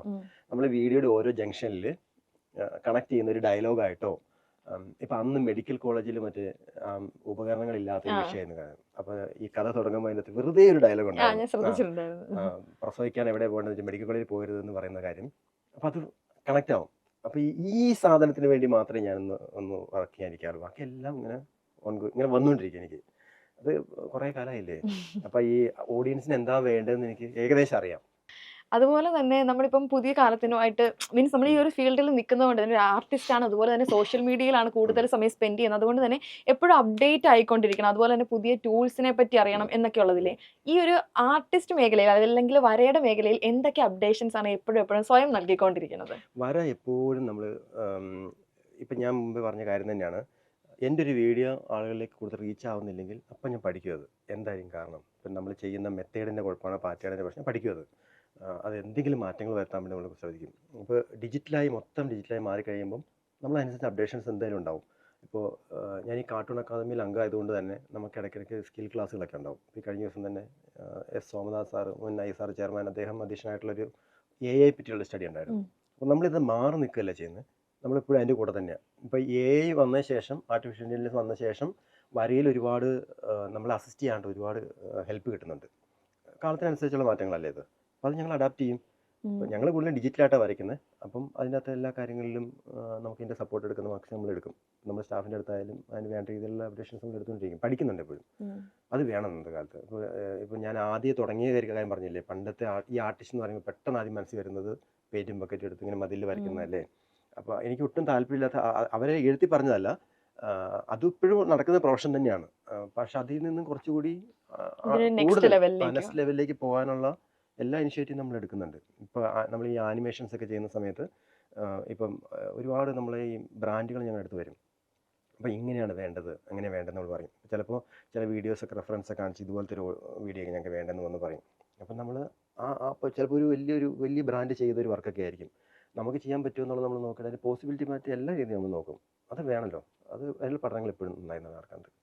അപ്പോൾ അതൊരു കുറച്ചുകൂടെ വെസ്റ്റേൺ കൺട്രീസിലൊക്കെ ആണെങ്കിൽ ഒരു ആർട്ടിസ്റ്റ് എന്ന് പറയുമ്പോൾ റെസ്പെക്ട് കുറച്ച് കൂടുതലായിരിക്കും ആൾക്കാരുടെ കയ്യിൽ നിന്ന് കിട്ടുന്നത്. പക്ഷെ നമ്മുടെ നാട്ടിലാണെങ്കിൽ മോനെ വേറെ പണിയൊന്നും ഇല്ലേ എന്നൊരു ചോദ്യമായിരിക്കും ആദ്യം വരിക. അത്തരത്തിലുള്ള ചോദ്യങ്ങളെ ഫേസ് ചെയ്യേണ്ടി വന്നിട്ടുണ്ടോ തുടക്കത്തിൽ? അത് ഞാൻ പറഞ്ഞ മതിലൊക്കെ വരയ്ക്കാൻ പോകുന്ന സമയത്ത് നമ്മുടെ റിലേറ്റീവ്സും ഫാമിലീസൊക്കെ തന്നെ, ഇപ്പം ഞാൻ എൻ്റെ വീഡിയോയിലൊക്കെ പറഞ്ഞിട്ടുണ്ട്, എൻ്റെ വീട്ടിൽ എനിക്കങ്ങനെ കാര്യം സപ്പോർട്ടൊന്നും കിട്ടിയിട്ടുണ്ടായിരുന്നില്ല. ഇപ്പം എൻ്റെ അച്ഛനൊരു ടെററായിരുന്നു. നമ്മളിങ്ങനെ പഠിച്ച് മാർക്ക് വാങ്ങിക്കാമെന്ന് മാത്രമാണ്. പക്ഷേ ആ സമയത്ത് എനിക്ക് ഈ വര നന്നായിട്ടുള്ളതുകൊണ്ട് അപ്പോൾ അന്ന് സ്കൂളിൽ നടക്കുന്ന മാഗസീനിലൊക്കെ വരയ്ക്കുക, അങ്ങനെ സ്കൂളിലെ ചില വരക്കൊക്കെ നമുക്ക് പോപ്പുലാരിറ്റി കിട്ടുന്ന മേഖലയല്ലേ നമുക്ക് താല്പര്യം ഉണ്ടാവുക. അപ്പോൾ ഞാൻ അത്ര പഠിക്കാൻ വലിയ ബ്രില്യൻ്റ് ഒന്നും ആയിരുന്നില്ല. എൻ്റെ ചേട്ടനും പെങ്ങളും നന്നായി പഠിക്കും. അപ്പോൾ റാങ്കൊക്കെ മേടിക്കുക, സ്കൂൾ റാങ്കൊക്കെ മേടിക്കുന്ന ലെവലിൽ. അപ്പം കമ്പാരിസൺ ഉണ്ടാവില്ലേ. പിന്നെ എപ്പോഴും ഇങ്ങനെ വർക്ക് പറയാം, അവരെ കണ്ടുപിടിക്കുന്ന പറയപ്പോഴും. അവരാണെങ്കിൽ ഇപ്പോൾ ചേട്ടനൊക്കെ സെക്കൻഡ് റാങ്ക് തേർഡ് റാങ്ക് ഒക്കെ എപ്പോഴും ഉണ്ടാവും. പെങ്ങളായാലും നന്നായി പഠിക്കുന്ന ആളാണ്. അപ്പം ഞാൻ മാത്രം തട്ടിമുട്ടി പാസ്സാകുന്ന വരിക. അപ്പോൾ ഞാൻ ഇടയ്ക്ക് എൻ്റെ വീഡിയോ വന്നിട്ടുണ്ടായിരുന്നു. അപ്പം അതിനകത്ത് കുറേ കാര്യങ്ങൾ ഇങ്ങനെ പറഞ്ഞപ്പോൾ ഈ പുച്ഛം, അപ്പൻ്റെ പുച്ഛം സഹിക്കാൻ പറ്റാതെയൊക്കെ, ഇപ്പോൾ നമ്മൾ ഈ പണ്ട് ഈ ബാലരമ, ബാലഭൂമി ഇതൊക്കെ ഉണ്ടല്ലോ, അതൊക്കെ ബുക്കിനിടയിൽ വെച്ച് ഒളിപ്പിച്ച് വായിക്കുന്ന പോലെ എൻ്റെ പരിപാടിയായിരുന്നു വര. അപ്പോൾ എനിക്ക് അന്ന് നമുക്കൊക്കെ ഒരു 200 പേൻ്റെ ബുക്കൊക്കെ കിട്ടാൻ ഞാൻ അതിൻ്റെ എണ്ണിപ്പറക്കിയാണ് അതിൻ്റെ പേപ്പറിൻ്റെ യൂസേജ്. ഇപ്പോൾ ഒരു പേപ്പർ കീറി കഴിഞ്ഞാൽ അപ്പനറിയാലോ ഈ ബുക്ക് ഒരു 6 മാസം ഓടും. അപ്പോൾ നമ്മൾ ബുക്ക് മേടിക്കാൻ കാശ് ചോദിക്കും, നീ ഇതിനകത്ത് ഇനി വേണമെന്നൊക്കെ ചോദിക്കും. അപ്പോൾ നമുക്ക് വേറെ പേപ്പർ കീറി വരയ്ക്കാനൊന്നുമില്ല. അപ്പോൾ ഈ ബേക്കറിയിൽ നിന്ന് കിട്ടുന്ന കവറ്, പിന്നെ ഈ പള്ളിപ്പെരുന്നാളിൻ്റെയൊക്കെ നോട്ടീസൊക്കെ, അതൊക്കെ കീറി എടുത്തിട്ട് അതിലൊക്കെ വരയ്ക്കുന്നത്. വേറെ ഓപ്ഷൻ ഇല്ല. അപ്പം പിന്നെ ആ പേപ്പറിൻ്റെ യൂസേജ് എന്ന് പറഞ്ഞാൽ ഇപ്പോൾ ഒരു 10 പേപ്പറൊക്കെ കയ്യിലുണ്ടാവുള്ളൂ, റിസർവ് ചെയ്ത് വെച്ചേക്കുന്നത്. അപ്പോൾ എവിടെയെങ്കിലൊക്കെ സ്കൂളിലൊക്കെ പോകുന്ന സമയത്ത് എവിടെയെങ്കിലും പേപ്പറൊക്കെ കിട്ടുകയാണെങ്കിൽ അന്നത്തെയൊക്കെ നോട്ടീസിൻ്റെ 1 സൈഡ് പ്ലെയിനാണ്. അപ്പോൾ അതൊക്കെ കളക്ട് ചെയ്ത് വെക്കും. എന്നിട്ട് കീറി സൂചി നൂലുകൊണ്ട് പെണ്ണി കെട്ടി സ്കെച്ച് ബുക്കായിട്ട് അങ്ങനെ കൊണ്ടെടുക്കും. ഇത് വീട്ടിൽ കാണിക്കാൻ പറ്റില്ല. അത് വീട്ടിൽ ആടൊക്കെ ഉണ്ടായിരുന്നു. അപ്പോൾ ആടർ തീറ്റാൻ കൊണ്ടുവന്ന വലിയ ടാസ്ക്കാണ്. അപ്പം ഇതിനെ കൊണ്ട് പോകുമ്പോഴൊക്കെയാണ് ഞാൻ മുമ്പ് പറഞ്ഞായിരുന്നു, ഈ അന്ന് തൊട്ടേ ഈ പഠനമുണ്ട്. അപ്പം ഇന്നത്തെ പോലത്തെ എന്ത് ചെയ്യാൻ ഗൂഗിൾ ചെയ്യുക അല്ലെങ്കിൽ സെർച്ച് എഞ്ചിൻസ് ഒന്നും വന്നില്ല. നമുക്കെല്ലാം നേരിട്ട് കണ്ട് പഠിക്കുക. ഇപ്പോൾ ഈ കുഞ്ഞു കുഞ്ഞു ജീവികളൊക്കെ, ഇപ്പോൾ പുൽനാമ്പും കല്ലും മണ്ണും ഒക്കെ ഇതായിട്ട് ഞാൻ കണക്ട് ആയത് അങ്ങനെയാണ്. ഇപ്പം ആട്ടിനൊക്കെ തീറ്റാൻ പോകുന്ന സമയത്ത് പറമ്പിലൊക്കെ പോയിരിക്കുന്ന സമയത്ത് ഈ വരയ്ക്കണല്ലോ. അപ്പം അന്ന് ഇപ്പം എൻ്റെ ചില കാര്യങ്ങൾ ആളുകൾ നോട്ടീസ് ചെയ്യുന്ന വെച്ചാൽ ഡീറ്റെയിലിംഗ് ആണ് കേട്ടോ. ഞാൻ എന്തെങ്കിലും ചെയ്തു കഴിഞ്ഞാൽ ഇപ്പോൾ ഒരു ക്യാരക്ടർ വരയ്ക്കാനാണെങ്കിൽ, ഒരു ബാക്ക് ഡ്രോപ്പ് വരയ്ക്കാനൊക്കെ ആണെങ്കിൽ അതിൽ ഡീറ്റെയിലിംഗ് ഭയങ്കരമായിട്ടുണ്ടാവും. അപ്പോൾ ആ ഡീറ്റെയിലിംഗ് കിട്ടുന്നത് അങ്ങനെയാണ്. അപ്പോൾ ഈ ഒരു കൊതുകിനെ നന്നായി നോക്കിക്കഴിഞ്ഞാൽ, ശരിക്കും നോക്കണം. എനിക്ക് നോക്കിക്കഴിയുമ്പോൾ പുള്ളി വന്നിരുന്ന് നമ്മുടെ ആദ്യം ആ ഏരിയ അസസ് ചെയ്യും. ഇവിടെ ഇരുന്ന് കുടിക്കാൻ പറ്റുന്നതാണോ പുള്ളി. ഞാൻ അതിൻ്റെ കൂട്ടത്തിൽ നമ്മളൊരു ഹ്യൂമൻ ടച്ചോട് കൊടുക്കും. അപ്പം ഞാൻ എവിടെയെങ്കിലും പോയി ഇരിക്കുകയാണെങ്കിൽ 4 വശമൊക്കെ ചുറ്റും നോക്കില്ലേ, അതുപോലെ കൊതുകൻ ശ്രദ്ധിക്കുന്നുണ്ടാവും. അപ്പോൾ പുള്ളി പറ്റിയ സ്ഥലമാണെന്നൊക്കെ നോക്കിയിരുന്നിട്ട് പതുക്കെ കുത്തിയിറക്കി ആസ്വദിച്ച് ഇങ്ങനെ നമ്മളിങ്ങനെ പെപ്സി കുടിക്കുന്നവരെ കൂടി അങ്ങനെയൊക്കെ അത് ശ്രദ്ധിച്ച് നോക്കണം. അപ്പോൾ കൊതുകിനെ വന്നാൽ അപ്പോൾ തല്ലി ഒടിച്ച് കൊല്ലുക എന്നുള്ളതല്ലേ, അതുകൊണ്ട് അതിന് ശ്രദ്ധിക്കില്ല നമ്മൾ. പക്ഷേ ഇച്ചിരി കടിയും കൊണ്ട് വേദന കൊണ്ട് ഇരുന്ന് കഴിഞ്ഞാൽ കിട്ടുന്ന സാധനം കുറേ ഔട്ട്പുട്ട് ഉണ്ടാവും. അപ്പോൾ എൻ്റെ പ്രൊഫഷൻ ഇതായതുകൊണ്ട് ഇച്ചിരി ചോര കൊടുത്തിട്ടാണേലും വേണ്ടില്ല വേദന കൊടുത്തേക്കും. അപ്പോൾ അതൊരു പ്രോസസ്സാണത്. ശ്രദ്ധിച്ച് ആ ഒബ്സർവേഷനിലൂടെയാണ് ഇത് മൊത്തം എടുക്കുന്നത് ബേസിക്കലി. ചില കഴിവുകളില്ലേ അത് ജന്മനാ കിട്ടുന്നതെന്ന് പറയും. ഇപ്പൊ പാട്ട് പാടാനായിക്കോട്ടെ, ചില കഴിവുകൾ നമുക്ക് ജന്മനാ ഉള്ളതായിരിക്കും. അതിന് നമുക്ക് എത്ര ട്രെയിൻ ചെയ്താലും ഒരു ലിമിറ്റ് ഉണ്ട്. ഈ വരയുടെ കാര്യത്തിൽ അങ്ങനെ ഒരു ലിമിറ്റ് ഉണ്ടോ, അതോ നമുക്കൊരു ഫ്രഷറിന് അതൊന്നും ഒരു പരിചയമില്ലാത്ത ഒരാളെ പഠിപ്പിച്ചെടുക്കാനായിട്ട് പറ്റുമോ? എനിക്ക് ജന്മന കഴിവുണ്ടായിരുന്നു, വരയ്ക്കും. അപ്പോൾ ഞാൻ പറഞ്ഞില്ല ഇതിനെ യൂസ് ചെയ്ത് എങ്ങനെയാണെന്നുള്ളതാണ്. അപ്പം ഞാൻ എന്നെ അത് ഒരു കാര്യം, എൻ്റെ സ്കൂളിൽ ആൽബിൻ എന്ന് പറഞ്ഞിട്ട് എൻ്റെ ഒപ്പം സമകാലീനായിട്ട് എൻ്റെ ക്ലാസ്സിലുണ്ടായിരുന്ന ഒരുത്തനുണ്ടായിരുന്നു. അവൻ എന്നേക്കാൾ അസലായി വരയ്ക്കും. അപ്പോൾ അവൻ കുറച്ചുകൂടി കൺവിൻസിങ് ആയി വരയ്ക്കും. എനിക്ക് അത്രയൊന്നും, അത് ഈ പഠനങ്ങളാട്ടോ. ഇപ്പോൾ എപ്പോഴും അതെ, നമ്മുടെ ഉള്ളിൽ എന്തുണ്ടോ അതാ പുറത്തേക്ക് വരുന്നത്. അപ്പോൾ എനിക്ക് നന്നായി സംസാരിക്കാൻ അറിയുകയാണെങ്കിൽ ആ സംസാരിക്കാനുള്ള കണ്ടന്റ് എൻ്റെ ഉള്ളിൽ വേണം. അത് പുസ്തകങ്ങളായിട്ട് വായിച്ചിട്ടോ അല്ലെങ്കിൽ നല്ല നല്ല ആളുകളെ പരിചയപ്പെട്ടിട്ടോ യാത്ര ചെയ്തിട്ടൊക്കെ അല്ലേ കിട്ടുക, വെറുതെ ഇരുന്ന് കിട്ടില്ലല്ലോ. അപ്പോൾ ചില ആളുകൾ ഉൾവലിഞ്ഞ് നിൽക്കുന്ന ആളുകൾക്ക് ഇത് പുറത്തേക്ക് വരാത്തത് അവൻ്റെ ഉള്ളിൽ അത്രയും ഡാറ്റയേ ഉള്ളൂ. അപ്പോൾ എപ്പോഴും ഇങ്ങനെയുള്ള കണ്ടന്റ് റൈറ്റേഴ്സ് എല്ലാം ഇങ്ങനെ യാത്ര ചെയ്യണം എന്നൊക്കെ പറയുന്നത് അതുകൊണ്ടാണ്. എഴുത്തുകാർക്കൊക്കെ യാത്ര ചെയ്യുന്നത് വായിക്കുന്നത് അതുകൊണ്ടാണ്. ഉള്ളിലുണ്ടെങ്കിലല്ലേ പുറത്തു വരികയുള്ളൂ. അപ്പം ഞാൻ പറയുന്ന ഇതാണ്, എന്ത് സ്കില്ലാണേലും അതിപ്പോൾ ഒരു ചുമ്മാ വരയ്ക്കുന്ന ഒരാൾക്ക് ഇതെങ്ങനെ ഉപയോഗിക്കാൻ പറ്റുക എന്നുള്ള സാധനത്തൊക്കെ പഠിച്ചു കഴിഞ്ഞാൽ കിട്ടുമെന്നേ. എൻ്റെ ഒരു അടുത്ത സുഹൃത്ത് MBA കഴിഞ്ഞ് ഡബിൾ MBA ഉണ്ട് അവന്. പുറത്തേക്ക് കാനഡയിലൊക്കെ പോയി തിരിച്ചു വന്നിട്ട് ഇപ്പോൾ അവൻ അച്ചാർ കമ്പനി നടത്തുക. ഇപ്പം നല്ല പ്രോഫിറ്റുമായി നല്ല രീതിയിൽ എൻജോയ് ചെയ്ത് ജീവിക്കുക. അതായത് അവൻ്റെ മുത്തശ്ശി ഭയങ്കര ഈ പിക്കിളൊക്കെ ചെയ്യുന്ന ആളായിരുന്നു പണ്ട് തൊട്ടേ. അവൻ കുറേ ആലോചിച്ചിട്ട് എന്ത് ചെയ്യും, പണിയില്ല, കൊറോണ സമയത്ത് തിരിച്ചു വന്നു, വീണ്ടും അങ്ങോട്ട് പോയി. ഇപ്പോൾ കാനഡയിൽ അവൻ സ്വന്തമായിട്ടൊരു ബിരിയാണി ഷോപ്പ് വിട്ടു. അതായത് അവൻ ആ സാധനം അവൻ യൂട്ടിലൈസ് ചെയ്തെന്നുള്ളതാണ്. അപ്പോൾ എന്തായാലും ഇപ്പോൾ വരയ്ക്കുന്ന ആളെ പറ്റി പറയാനാണെങ്കിൽ ഇതിൻ്റെ സാധ്യതകൾ അന്വേഷിക്കാന്നുള്ളതാണ്. ഇപ്പോൾ എനിക്ക് ഈ കുറേ വർഷങ്ങൾക്ക് ശേഷം ഞാനിങ്ങനെ വോയിസ് ഓവർ കൊടുത്ത് സ്റ്റോറി പറയുന്നത് എനിക്കറിയില്ലല്ലോ. പക്ഷേ കഥ പറച്ചിലൂടെ എനിക്കിത് കൺവിൻസ് ചെയ്യാൻ പറ്റുന്ന അന്നേ അറിയാം ആളുകൾക്ക്. ഞാൻ ഗോവയിൽ ഒരു പത്രത്തിൽ വരയ്ക്കണ്ടായിരുന്നു നേവിയിലുള്ള സമയത്ത് തന്നെ. അത് അങ്ങനെ പറയാൻ പറ്റില്ല, നേവിയിലുള്ള സമയത്ത് ചെയ്തെന്ന് പറയാൻ പറ്റില്ല, പക്ഷേ അന്ന് വരയ്ക്കണ്ടായിരുന്നു. അപ്പം അന്ന് ഈ കാർട്ടൂണിസ്റ്റായിട്ട് ഇതിലേക്കുള്ള ഒരു പാനൽ എന്നെ സെലക്ട് ചെയ്യുന്നത് ഞാനൊന്ന് വരച്ചതെന്ന് വെച്ചാൽ ഒരു മരണവീടാണ്. മരണവീട്ടിൽ എല്ലാവരും പൊട്ടിക്കരഞ്ഞുകൊണ്ടിരിക്കുക. ഒരമ്മച്ചി മാത്രം ഭയങ്കര കരച്ചിൽ, അതായത് നോട്ടീസിബിളി ഭയങ്കര കരച്ചിൽ. അപ്പോൾ ഈ തള്ളേന്ന് ഇത്രയും കിടന്ന് കരയണം, അത് മാത്രം കരയേണ്ട ആവശ്യമില്ലല്ലോ എന്ന് നോക്കുമ്പോൾ അവിടെ ഒരു നിലവിളക്കിന്ന് പുള്ളിയുടെ മൂട്ടിൽ തീ കത്തിക്കൊണ്ടിരിക്കുക. അപ്പോൾ തുണിക്ക് തീ പിടിച്ചിട്ട് വേദനിച്ചിട്ടാണത് കരയണേ. അപ്പോൾ അത് ആ സാധനമാണ് എനിക്ക് സെലക്ഷൻ കിട്ടിയത്. അപ്പോൾ ആ ഒരു എക്സ്ട്രാ എഫേർട്ടില്ലേ നമ്മൾ വെറുതെ ചെയ്യുന്ന കാര്യത്തിൽ നിന്ന്.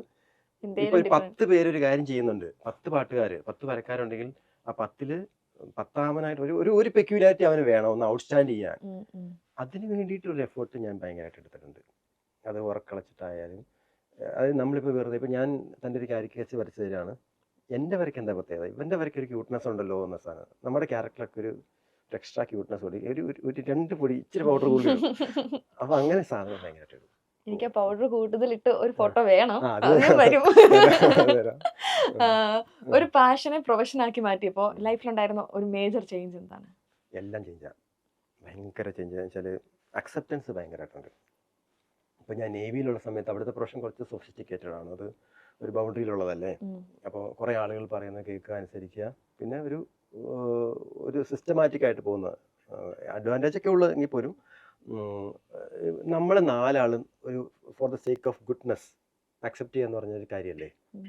ഇപ്പം ഞാൻ തനിക്ക് നല്ലൊരു ഭക്ഷണം ഉണ്ടാക്കി തന്ന് തനിക്കത് ഭയങ്കര ഇഷ്ടപ്പെട്ടു, സനിഷേട്ടത് കൊള്ളാട്ടോ എന്ന് പറയുമ്പോൾ ഉള്ള സാധനം, എനിക്ക് ആ ഭക്ഷണം ഞാൻ തലേദിവസം രാത്രി ഉറക്കളച്ച് ഉണ്ടാക്കി തന്നതിൻ്റെയോ ഞാൻ അതിൻ്റെ വേണ്ടി എടുത്ത പൈസയുടെ ഒന്നുമല്ല, താൻ പറഞ്ഞ സാധനം മാത്രം മതി അല്ലേ. അപ്പോൾ നമ്മുടെ പ്രൊഫഷനിൽ ഇപ്പം താൻ എന്നെ എന്തുകൊണ്ടാണ് വിളിച്ചത്, കണ്ടന്റ് ഇഷ്ടമാണ്, നല്ലത്, അത്ര ഇഷ്ടമുള്ളതുകൊണ്ട് വിളിച്ചല്ല. അപ്പോൾ നമ്മൾ ചെയ്യുന്നൊരു സാധനം, ഞാൻ പണത്തിന് വേണ്ടിയൊക്കെ എൻ്റെ ഇത് വർക്ക് ചെയ്യുന്നത്, എന്നാൽ പോലും അത് കുറേ ആളുകളിലേക്ക് എത്തിയത് കൊള്ളാട്ടോ, ഇത് നന്നായിട്ടുണ്ട് എന്ന് പറയുമ്പോൾ കിട്ടുന്നൊരു സാധനമൊക്കെ അതെല്ലാ മേഖല. ഇപ്പം ഞാനിപ്പോൾ എവിടെയും പോകുമ്പോഴൊക്കെ ആളുകൾ തിരിച്ചറിയുന്നു, വിളിച്ച് സംസാരിക്കുന്നു, സെൽഫിയൊക്കെ എടുക്കുന്നു. അപ്പോൾ അതിൻ്റെ പിന്നിലുള്ള സാധനം ഇല്ലേ, ഇവൻ ചെയ്യുന്ന സാധനം കൊള്ളാം, അതിൻ്റെ ഒരു ഓവറോൾ റിസൾട്ട്. ഇപ്പം നമ്മളൊരു വർക്കൊക്കെ ചെയ്യുമ്പോൾ ചിലപ്പം ഈ ആർട്ട് വർക്കിൻ്റെ പ്രത്യേകത എന്ന് വെച്ചാൽ എല്ലാവരും ഉള്ളിൽ ആർട്ടുണ്ട്.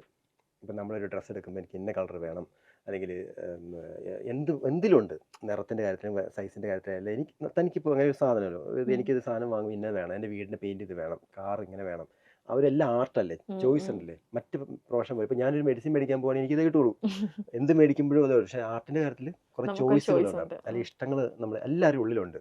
അപ്പോൾ നമ്മളൊരു ആർട്ട് വർക്ക് ചെയ്യുമ്പം ആ ക്ലയൻറ്റിന് അത് ഒരുപാട് എഡിറ്റിങ് വരും, കാരണം അവൻ്റെ ഉള്ളിലുണ്ടല്ലോ. അപ്പം നമ്മുടെ എക്സ്പീരിയൻസ് കൊണ്ട് നമ്മൾ എത്ര നന്നായിട്ട് ചെയ്താലും അവർക്ക് അവരുടേതായ രീതിയിൽ കാരണം ആ ചോയ്സ് അവർക്ക് ഉള്ളതുകൊണ്ട് ആ രീതിയിൽ അവർ വേണമെന്ന് ചെറിയ കളർ മാറ്റാൻ പറയും, അല്ലെങ്കിൽ ഈ ക്യാരക്ടർ ഇങ്ങനെയല്ല വെക്കണ്ടേ, അത് അങ്ങനെയല്ല വേണ്ടെന്ന് പറയും. അപ്പം നമ്മുടെ വർക്ക് മാത്രം അങ്ങ് ചെയ്ത ഉടനെ കൊടുത്ത് ബിസിനസ് തീരില്ല, കുറേ എഡിറ്റിങ് വരും. അപ്പം നമ്മളൊരു ഷെഡ്യൂൾ ടൈമിലൊന്നും തീരത്തില്ല. ഒത്തിരി എഫേർട്ടുകളുണ്ട്, ഉറക്കളച്ചൊക്കെ ഇരിക്കും ഇപ്പോഴും, ചിലപ്പോൾ രാത്രി ഉറങ്ങില്ല, അപ്പോൾ അടുത്ത ദിവസം എന്തെങ്കിലുമൊക്കെ ഉണ്ടാവും. അപ്പം നമ്മുടെ ശബ്ദത്തിനും മുഖത്തിനും ഇന്നലെ ഉറക്കളച്ച് ഞാൻ വന്നത്. പക്ഷെ അതെല്ലാം എൻഡ് റിസൾട്ട് ഉണ്ടല്ലോ, അത് കൊടുത്തു കഴിയുമ്പം ഇത് കൊള്ളാൻ അടിപൊളിയായിട്ടുണ്ട്, ഞങ്ങൾ എക്സ്പെക്ട് ചെയ്ത് കിട്ടിയെന്ന് പറയുന്ന സാധനം ആ പുറകിലുള്ള എല്ലാ എഫേർട്ടിനും മാറ്റി കളയും. അത് ഭയങ്കരമായിട്ട് എൻജോയ് ചെയ്യുന്നുണ്ട്, ഇപ്പം ഒത്തിരി എൻജോയ് ചെയ്യുന്നുണ്ട്. അതിപ്പോൾ നമ്മൾ ഓടിൽ ഉറക്കത്തിലൊക്കെ, ഇപ്പം ഞാനൊരു കണ്ടന്റ് ക്രിയേറ്റർ ആയതുകൊണ്ട് തന്നെ ഇപ്പോൾ കഴിഞ്ഞ ദിവസം ഒരു ക്യാമ്പയിന് പോയിട്ടുണ്ടായിരുന്നു. അപ്പോൾ ഞാൻ അന്നത്തെ ഇവൻറ്റ് മൊത്തം കഴിഞ്ഞ ദിവസം വീഡിയോ ഇന്നലെ പോസ്റ്റ് ചെയ്തിട്ടുണ്ടായിരുന്നു. അപ്പോൾ അത് ചിന്ത അതാണല്ലോ. അപ്പം നമ്മൾ വേറെ ഉടായ്പ പരിപാടിക്കൊന്നും പോവില്ല, ഇതിനകത്ത് തന്നെ ഉള്ളതുകൊണ്ട് നല്ല സാധനം ഡെലിവറി ചെയ്യണം എന്ന് ആഗ്രഹമുള്ളതുകൊണ്ട് എപ്പോഴും ഒരു ബ്രെയിൻ സ്റ്റോമിങ് നടന്നുകൊണ്ടിരിക്കും. അപ്പോൾ ഒരു കണക്കിന് ഞാൻ നോക്കിക്കഴിയുമ്പം വേണ്ടാത്ത പരിപാടിക്കൊന്നും പോവില്ല, നല്ല ക്വാളിറ്റി സാധനത്തിന് വേണ്ടി ചിന്തയുടെ പുറകെ പോകുമല്ലോ. അതുകൊണ്ടൊരു മാറ്റം ഓവറോൾ. ഞാൻ ഈ ആളുകളുടെ കമൻറ്റ് എനിക്ക് ഭയങ്കരമായിട്ട് ഇൻഫ്ലുവൻസ്. ഒരുവിധപ്പെട്ട കമൻറ്റെല്ലാം ഞാൻ നേരിട്ട് വായിക്കും, കാര്യം ടീമാണ് ഹാൻഡിൽ ചെയ്യുന്നതെങ്കിലും ഈ ചില ആളുകളുടെ ചില പേഴ്സണലൈസ്ഡ് കമൻറ്റ് ഉണ്ട്, ടച്ച് ചെയ്യുന്ന സാധനമുണ്ട്. ഞാൻ ഈ കുറേ പച്ചക്കറിയുടെ വീഡിയോ ഒക്കെ ചെയ്തിട്ടുണ്ടല്ലോ, അപ്പോൾ ഒരുവിധപ്പെട്ട ഈ ഒരു ലേമാൻ ആംഗിളിൽ നിന്ന് ചെയ്യുന്നതുകൊണ്ട് ആളുകൾക്ക് പെട്ടെന്ന് കണക്ട് ആവും, അങ്ങനത്തെ സാധനം എടുക്കുകയുള്ളൂ. ഇപ്പം ഞാൻ വലിയൊരു ഗാഡ്ജറ്റിനെ പറ്റിയിട്ടോ ആർട്ടിഫിഷ്യൽ ഇൻ്റലിജൻസ് കൊണ്ടുവന്ന എഫക്റ്റ് അതെല്ലാം ചെയ്യുന്നത്. സാധാരണ ഒരു മുട്ടുസൂചിയുടെ പ്രണയം അതൊക്കെയാണ് പറയുന്നത്. ഒരു പേപ്പറിൽ മുട്ടുസൂചി ഇങ്ങനെ പിന്നപ്പ് ചെയ്യുമ്പം കരയാണോ, അപ്പം ഇതിങ്ങനെ കുത്തുമ്പോൾ ആ പേപ്പറിന് വേദനിക്കില്ലേ എന്നൊക്കെ ചിന്തിക്കുന്ന ആളാണ് ഞാൻ. അപ്പോൾ ഒരു സ്ത്രീ ലേറ്റ് നൈറ്റിൽ യൂട്യൂബിൽ എനിക്കിങ്ങനെ നമ്പർ തരാമെന്ന് ചോദിച്ച് എന്നെ വിളിച്ച്. അപ്പോൾ ഈ ഇദ്ദേഹം പറയുന്ന ഒരു പ്രൊഫസറായിരുന്നു ആ സ്ത്രീ. അപ്പോൾ അദ്ദേഹം രാവിലെ എഴുന്നേക്കും, ഒരു 5 മണിയോട് എഴുന്നേക്കും. ഹസ്ബൻഡ് ഭയങ്കര തിരക്കുള്ള ആളാണ്, പുള്ളിയും രാവിലെ തന്നെ പോകും, പാതിരാത്രിയാണ് വരുന്നത്. അദ്ദേഹത്തിൻ്റെ മകളുടെയും മകൻ്റെ കുട്ടി ഇവരുടെ കൂടെയാണ് നിൽക്കുന്നത്. അപ്പോൾ കുട്ടിയുടെ കാര്യം നോക്കണം. അപ്പോൾ പുള്ളിക്കാരി നല്ല തിരക്കാണ്. അപ്പം രാത്രി വന്നാലും പേപ്പർ വർക്കൊക്കെ ഉണ്ടാവും, ലേറ്റായിട്ട് കിടക്കുന്നത് രാവിലെ. കാരണം ഈ ചെയ്യുന്ന ഡെയിലി ജോലികളെല്ലാം ഒരു റുട്ടീനിൽ അങ്ങ് പോവുക, വിരസതയാണ്, ഒരേ കാര്യത്തിൽ ചെയ്യുക. അപ്പോൾ രാവിലെ അടുക്കളയിൽ കയറുന്ന സമയത്ത് ഇങ്ങനെ പച്ചക്കറികളൊക്കെ ഉണ്ടാവും, ഇത് കഴുകുക, അരിയുക, കുക്കറിട്ട് വേവിക്കുക ചെയ്യുന്നത്. അപ്പം ഞാൻ ഈ കുക്കറിൻ്റെ കഥകൾ, കറിക്കത്തിൻ്റെ കഥകൾ, വെജിറ്റബിൾസിൻ്റെ ഓരോ കഥകളൊക്കെ പറഞ്ഞ് പുള്ളിക്കാരിക്ക് ഇത് കണക്റ്റായി. അത് ഏതോ കാലത്ത് അത് നന്നായി വരയ്ക്കുമായിരുന്നു, സ്കെച്ച് ബുക്കിലൊക്കെ വരയ്ക്കുമായിരുന്നു. അത് ഇത് കണക്റ്റായിട്ട് എന്നോട് സനീഷെ ഞാൻ ഇന്ന് രാവിലെ എഴുന്നേൽക്കുമ്പം ഞാനിങ്ങനെ ഇവരുമായിട്ട് കമ്മ്യൂണിക്കേറ്റ് ചെയ്യും. അപ്പം ഞാനിന്ന് ക്യാരറ്റ്, വെണ്ടയ്ക്ക് ആരെ എടുക്കേണ്ടത് ഇതൊക്കെ സംസാരിക്കും ഇത്രേ. അപ്പം നമുക്കത് മനസ്സിലാവുമല്ലോ. അപ്പം ഈ കത്തിയൊക്കെ ഇങ്ങനെ ചിരണ്ടിയിട്ട് കത്തിയിൽ ഇങ്ങനെ ഇതൊക്കെ തൊലിയൊക്കെ പറ്റി പിടിച്ചിരിക്കില്ലേ. അപ്പം ചിലപ്പോൾ തിരക്ക് കൊണ്ട് നമ്മൾ അവിടെ ഇട്ടിട്ട് പോകുമായിരിക്കും. അപ്പം ഞാൻ എപ്പോഴും പറയുന്ന കാര്യമുണ്ട്, നമ്മൾ ഉപയോഗിക്കുന്ന കമ്മോഡിറ്റീസ് ഉണ്ടല്ലോ, നമ്മുടെ പ്രിയപ്പെട്ട സാധനം. ഇപ്പം നമ്മുടെ ഒരു കുട്ടിയോ അച്ഛനമ്മ പെറ്റ്സ് എന്ന് പറയുന്ന പോലെ തന്നെ നമ്മുടെ വാച്ചും ജുവൽസും ചീപ്പെല്ലാം നമുക്ക് പ്രിയപ്പെട്ടതാണ്. പക്ഷെ നമ്മൾ ഇവരെ ടേക്ക് കെയർ ചെയ്യാറില്ലല്ലോ. അപ്പോൾ നമ്മൾ മുടിയേരി കഴിഞ്ഞാൽ അതിൽ പറ്റി പിടിക്കുന്ന ഈ മുടിയൊക്കെ ഇട്ട് നമുക്ക് വേണ്ടിയിട്ടിറങ്ങി പോവാം. അപ്പോൾ ആ സാധനത്തിന് ജീവനുണ്ടെന്ന് ആലോചിച്ച് നോക്കി. അപ്പോൾ ആ ചീപ്പ് പറയില്ലേ, മോനെ ആ മുടിയൊന്ന് എടുത്ത് കളയടാ. അപ്പോൾ അതൊരു പേഴ്സണൽ കെയർ ആയി മാറുകയല്ലേ. ഞാൻ എൻ്റെ ചീപ്പ് സൂക്ഷിക്കാൻ പഠിക്കുക. അപ്പോൾ വാച്ച് നിൻ്റെ ജീവിതത്തിൽ എത്രയോ വർഷമായിട്ട് ഉപയോഗിക്കുന്നതാണ്, നിൻ്റെ സമയം മൊത്തം എന്നെ ഡിപ്പെൻഡ് ചെയ്തല്ലേ. അപ്പോൾ അതിൻ്റെ ഒന്ന് കറക്റ്റായിട്ട് സ്ട്രാപ്പ് പൊട്ടിയിരിക്കുക, അല്ലെങ്കിൽ ബാറ്ററി വീക്കായിട്ടുണ്ട്, ഒന്ന് മാറ്റിയിട്ടൂടെ എന്ന് പറയുമ്പോൾ എനിക്കത് കണക്റ്റ് ആവുകയാണെങ്കിൽ ഞാനത് സൂക്ഷിക്കില്ലേ. അപ്പോൾ എൻ്റെ പേഴ്സണൽ അസറ്റ്സ് എല്ലാം ഞാൻ ഭയങ്കര ഇങ്ങനെ ഒരു സ്വകാര്യമായിട്ട് ഞാൻ സൂക്ഷിക്കാൻ പഠിക്കും. അപ്പോൾ ഈ കാര്യം പുള്ളിക്കാട് സംസാരിച്ചിട്ട് ഭയങ്കര ഇമോഷണലായി ആ സ്ത്രീ. ഇപ്പോൾ ലൈഫ് ഭയങ്കരമായിട്ട് അങ്ങനെ കാണാൻ പഠിച്ചു എന്ന്. ഇപ്പോൾ ചെരുപ്പൊക്കെ ഇട്ട് ഇങ്ങനെ പുറത്തൊക്കെ ഇറങ്ങി ചെളിയൊക്കെ ആയിട്ട് വരുമ്പം അത് കഴുകി തുടച്ച് വെക്കും. അങ്ങനെ എത്ര എനിക്ക് പ്രിയപ്പെട്ടതെന്ന് പറയും. അപ്പോൾ ഈ ഒരു കൺസെപ്റ്റാണ് ബേസിക്കലി സനീഷ് ധാരൻ കൊടുക്കുന്നത്. ഈ ചെറിയ ചെറിയ കാര്യങ്ങൾ സൂക്ഷിക്കുക, ജീവിതം അടിപൊളിയാവുന്നത്.